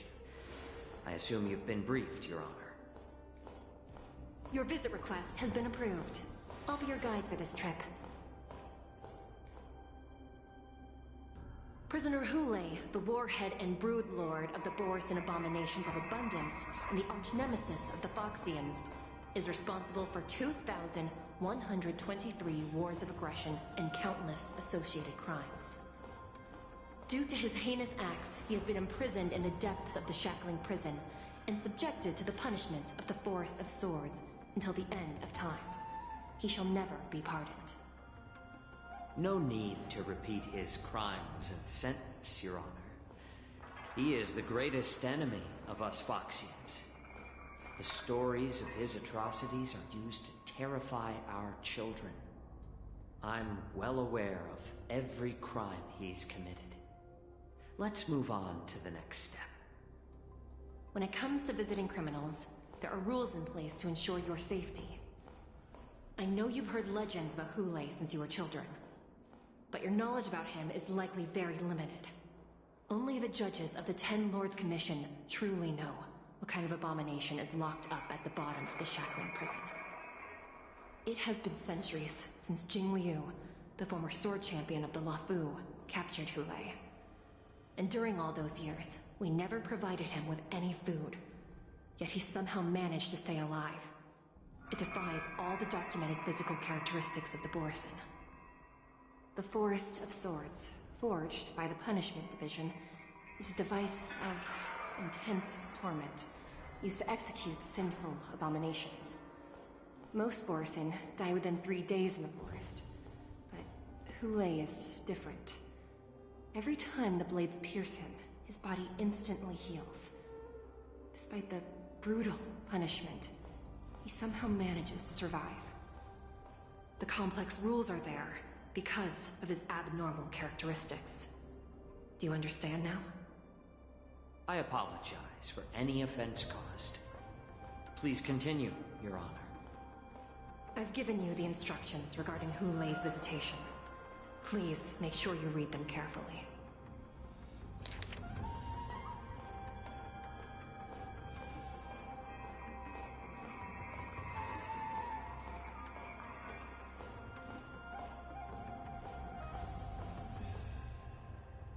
And please, take this pellet before proceeding. No, I'm not taking random medicine. Then you won't be allowed to visit Hule.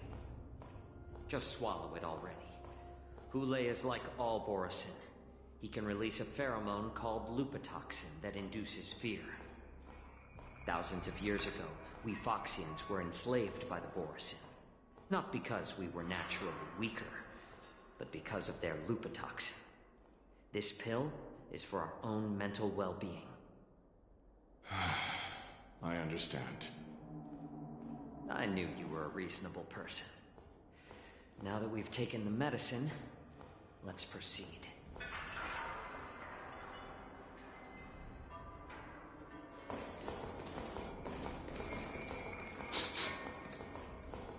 Your Honor. What is it? No. Never mind. Maybe I'm just imagining things. Let's keep moving.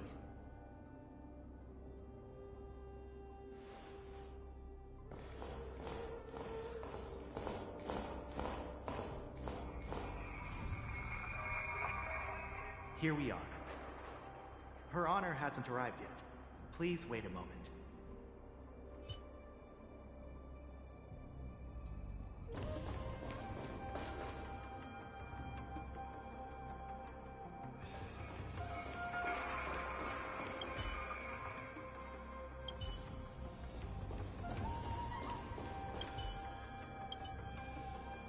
Welcome, dear guests from the Express. Judge Hanya of the Interrogation Division. We've met before. Glad to meet you again. Please allow me to express my gratitude to you again for subduing the demons in the Fixtral Garden. Looks like while March 7th and I were clueless, you already made many friends on the Shenzhou Luofu. Even though you and I have met before, we can't show any favoritism under the Ten Lords. So, please do as I command as we head to Scrivener Hall and beyond. Don't do anything without my permission. This is not a place for ordinary mortals. You and Mr. Danhun, please come with me. Please lead the way, Your Honor. Please let me activate the mechanism before we all move forward.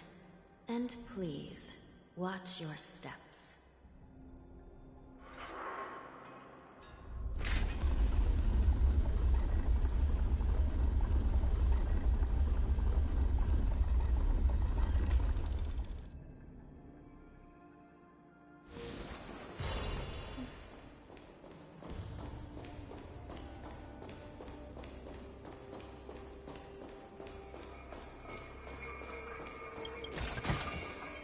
Sincere heart prevails.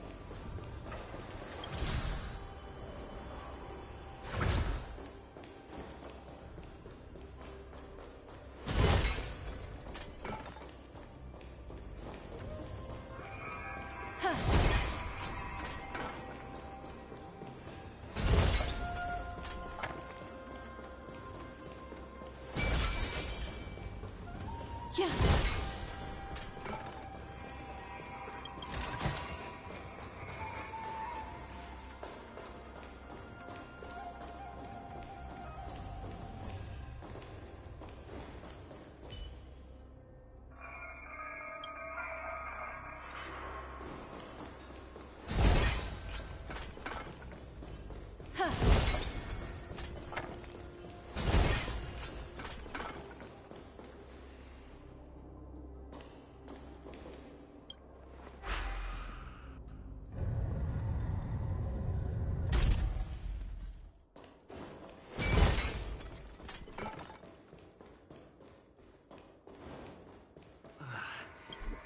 Freezing. This place is filled with the cold air from the northern peak of the polar delta. Even the toughest long-life species would have a hard time enduring this.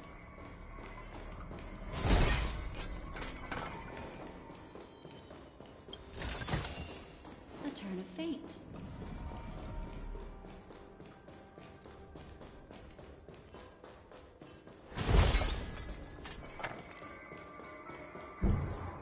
Did you hear something just now? Let me check it out. Ugh, what an eyesore. This place is packed with boxes and crates.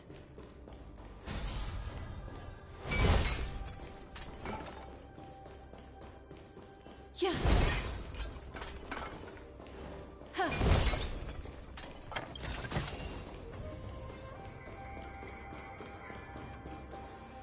These crates, they look oddly familiar.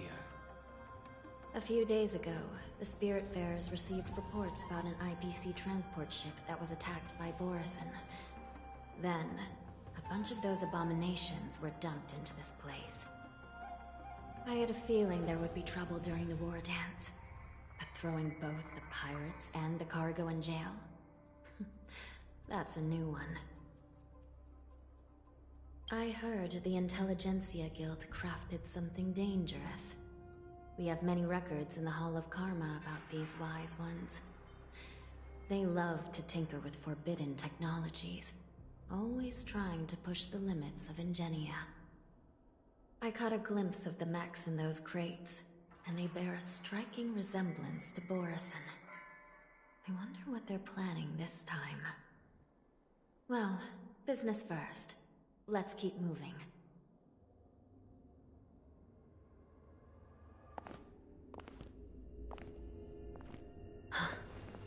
Strange.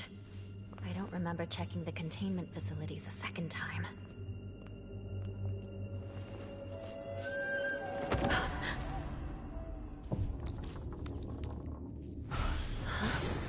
Watch out!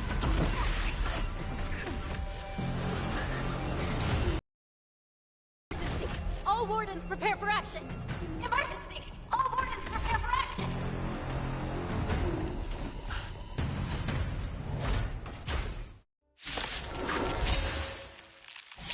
What's happening here? Why are these things moving on their own?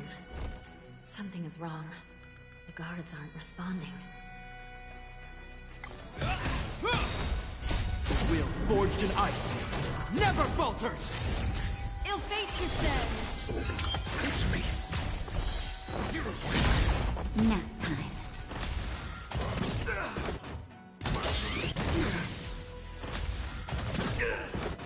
This is going wild, just like a Borison. Looks like we're on our own for this one. Beneath the water lies an endless abyss! Knowledge, the measure of truth, and falsehood.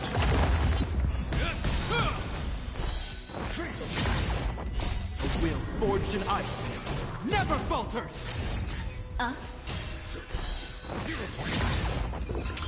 Just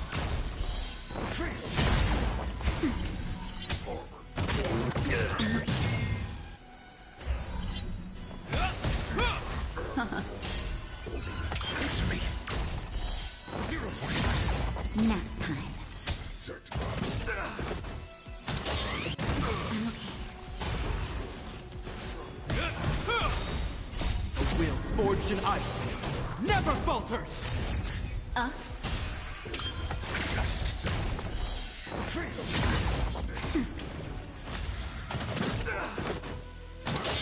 Is that all?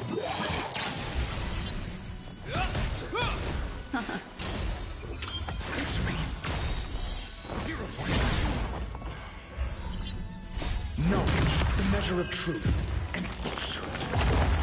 Nap time.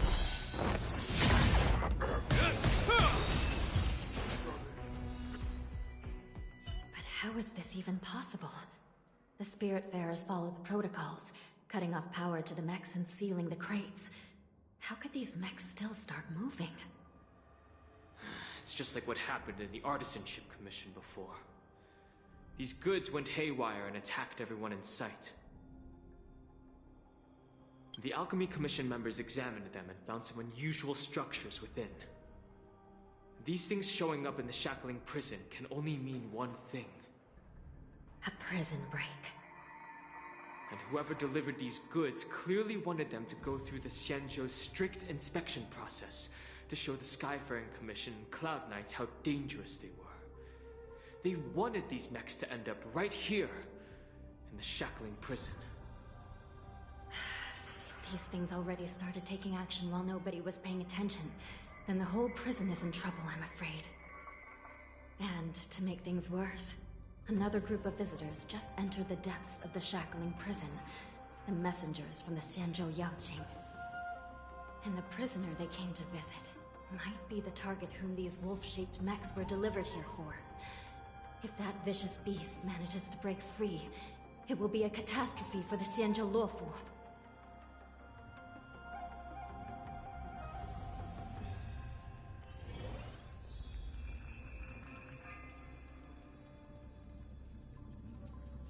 Here we are. Have we arrived already, Your Honor?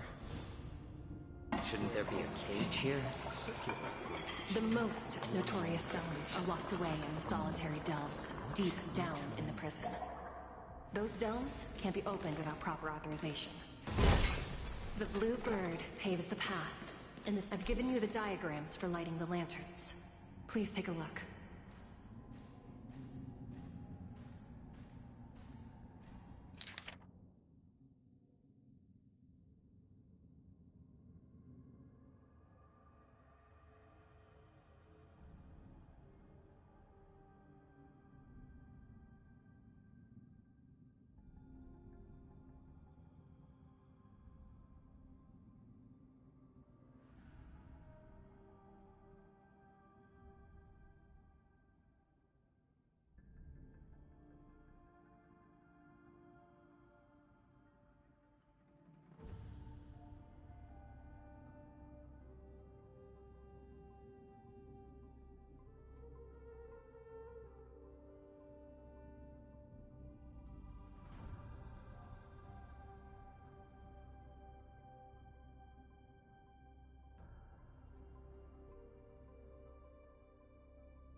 The path is open.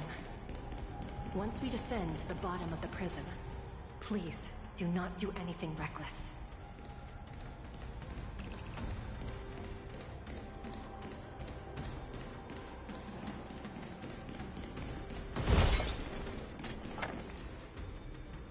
Inside the delve, behind this door, is the greatest enemy of the Foxians, Hule.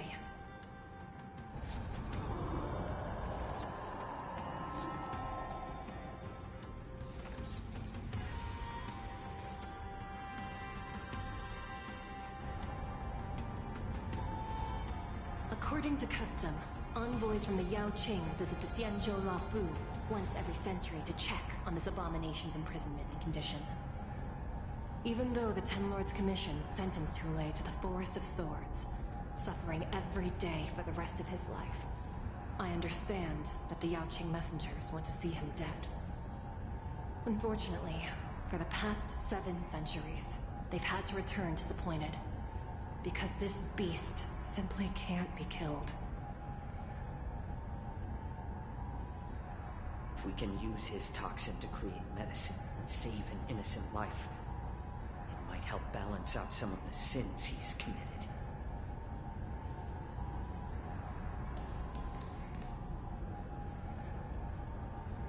Could you be the key to a cure for the General, Hule?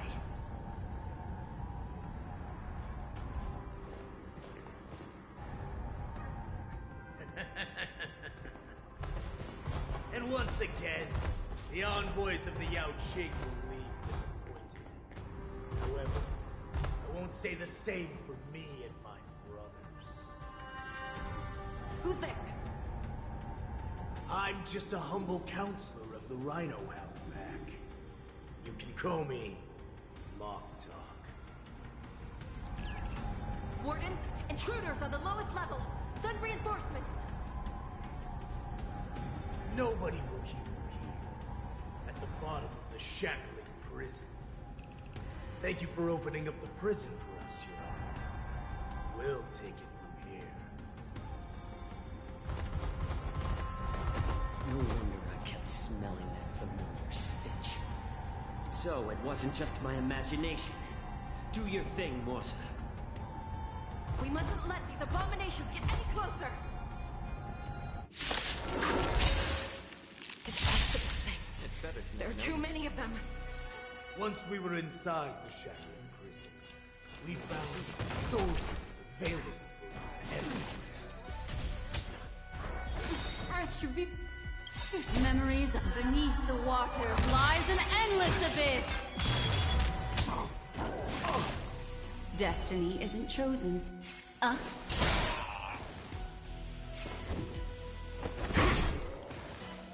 for a shot. Nap time. How about letting the enemy strike a little more shot? I suggest you surrender. It's better to make no move. Of course. I'll still kill you all. But I promise you. Why not have a meal before? Destiny is apparent. Ill fate is dead.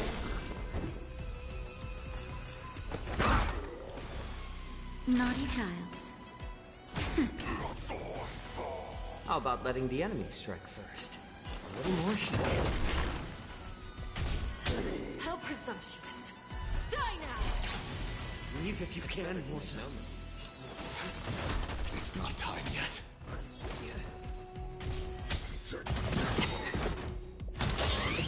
I'm back.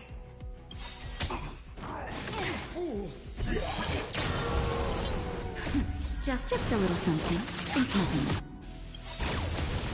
Destiny's hand I'm on is it. truly But since you're blessed. already here, why not have a meal before? Ill tidings manifest. Your answers? Memories of beneath the water lies an endless abyss. Answer me. Nap time. SAS. Knowledge. The measure of truth and falsehood.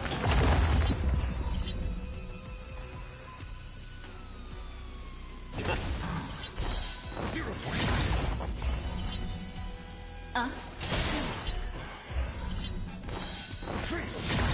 Got the defense? Test. Guard the gate! They can't be allowed in!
Been a long time, boy.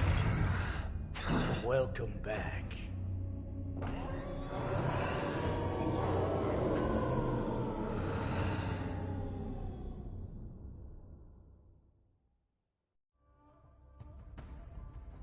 How many times has your verdant homes been around since our last hunt? Duran's a whelp. Tell me your name. Oh, great Hule, nemesis of the Foxians, and the hunter of all beings. I'm Moktok, a humble counselor of the Rhino Hound Pack. I am only one insignificant heir spawned from your bloodline. It's been at least 7 centuries since you led our pack through the hunting grounds of the stars. I'm thrilled to see that you are as cunning and skillful as ever. 7 centuries. 7 centuries have passed. But why have Duran's whelps grown to look like this? Tell me, Moktok, why have you grown to resemble our most despicable slaves and enemies, the Foxians? I've been commanded to release you from this cursed prison. It is Senjaya's will.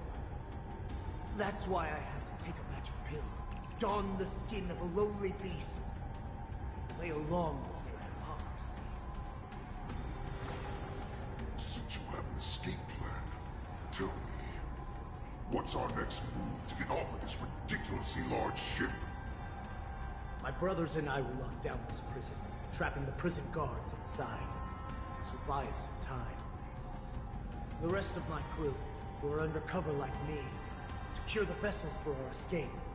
According to the plan, we only have a tight 2-hour window to get out of here. Originally, I intended to carry out the plan tomorrow, but they're planning to transfer you to the Xianzhou Yaoqing now. So I seized this opportunity to set you free. What a reckless plan, you idiot! Even if we manage to get the ships, our chances of escaping are slimmer than the Foxians slipping through my claws! But we have no other choice.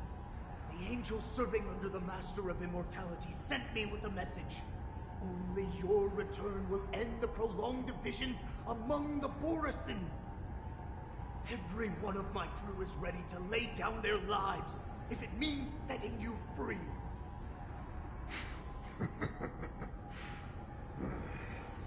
A sneaky weakling like you is actually showing some reckless bravery with this plan.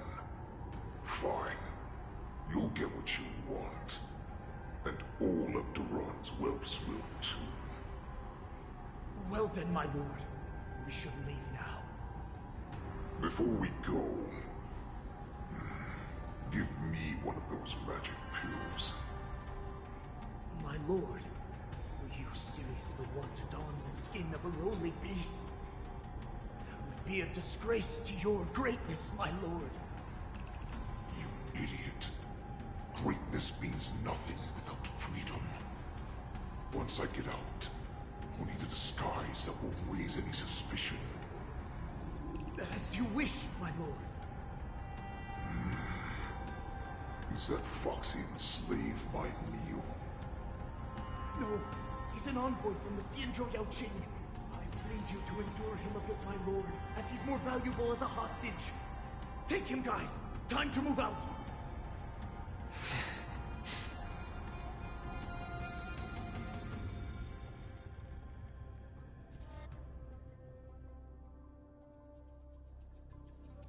Madam Hanya, the wardens in all areas are regrouping.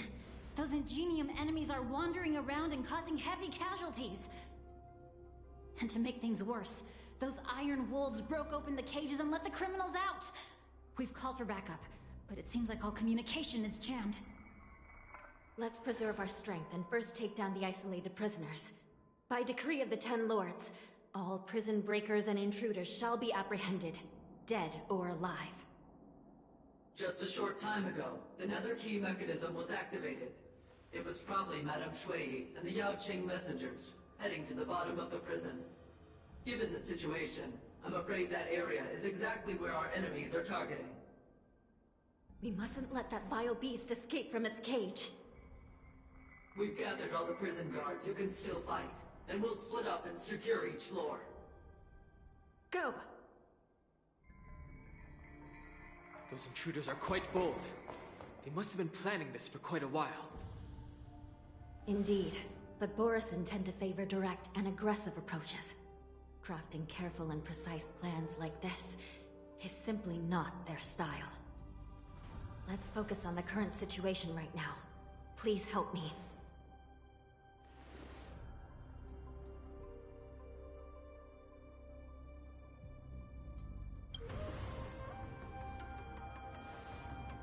What's the fastest way to the bottom of this prison, Miss Hanya?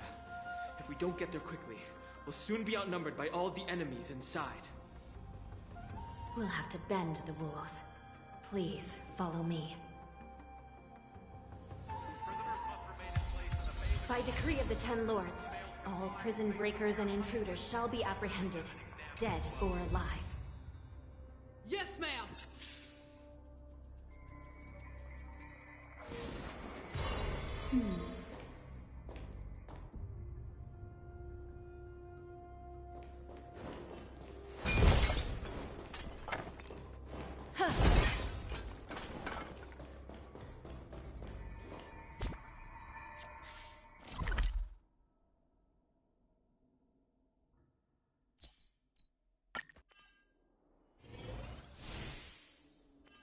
Yeah.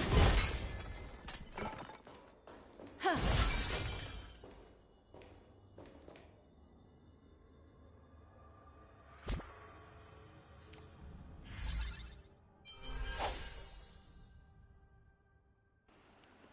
Yay, we unlocked this already. That's good. That's good.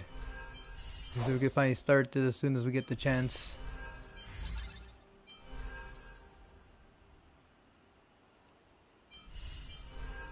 This is another event I missed out on. Oh, I still have oh man, I had to unlock it now. It's only a day left on this one. I'm not sure which mission we needed for that. Maybe the main Trailblazer missions, probably. Companion mission. We still gotta do one more. Rogues on the Run. Oh, that's what I'm doing right now. I guess once we finish the current mission that we're on right now, we'll unlock this. So once we do, we'll do the companion mission. Oh no, yeah, maybe. Maybe we'll do the companion missions once we're finished with this. And then we can go back and do the companion missions. Or wait, I still have another Trailblazer continuous with March, the future market right here. We still have to do this one as well. So I guess once we're done here, we'll probably do this one. So then we're all caught up here.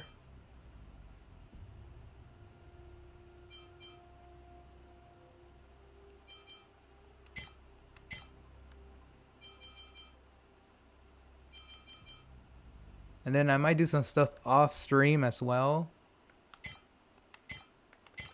Mainly adventure missions.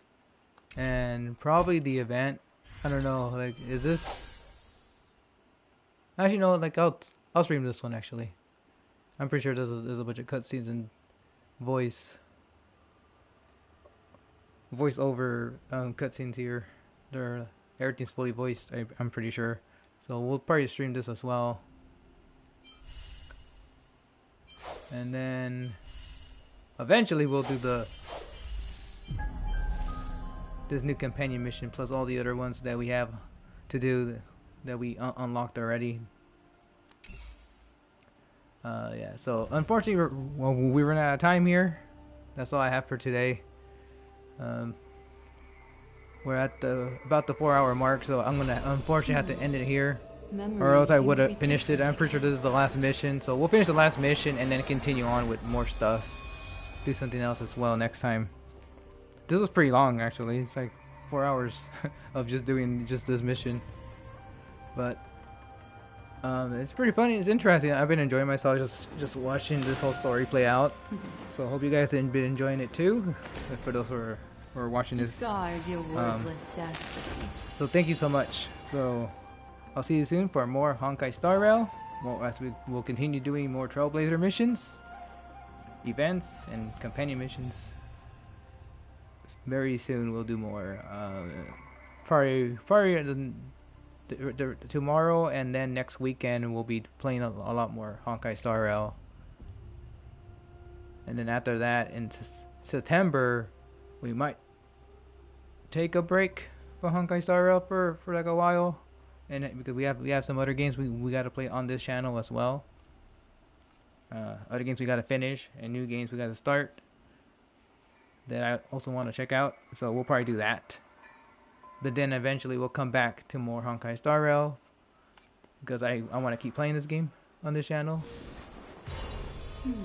until we fully seem to be different again. catch up with everything. Hopefully by then. So then when they release new content, we'll be up to date and we'll just play the new content when it comes out. Anyways, thanks for watching, guys. Laters.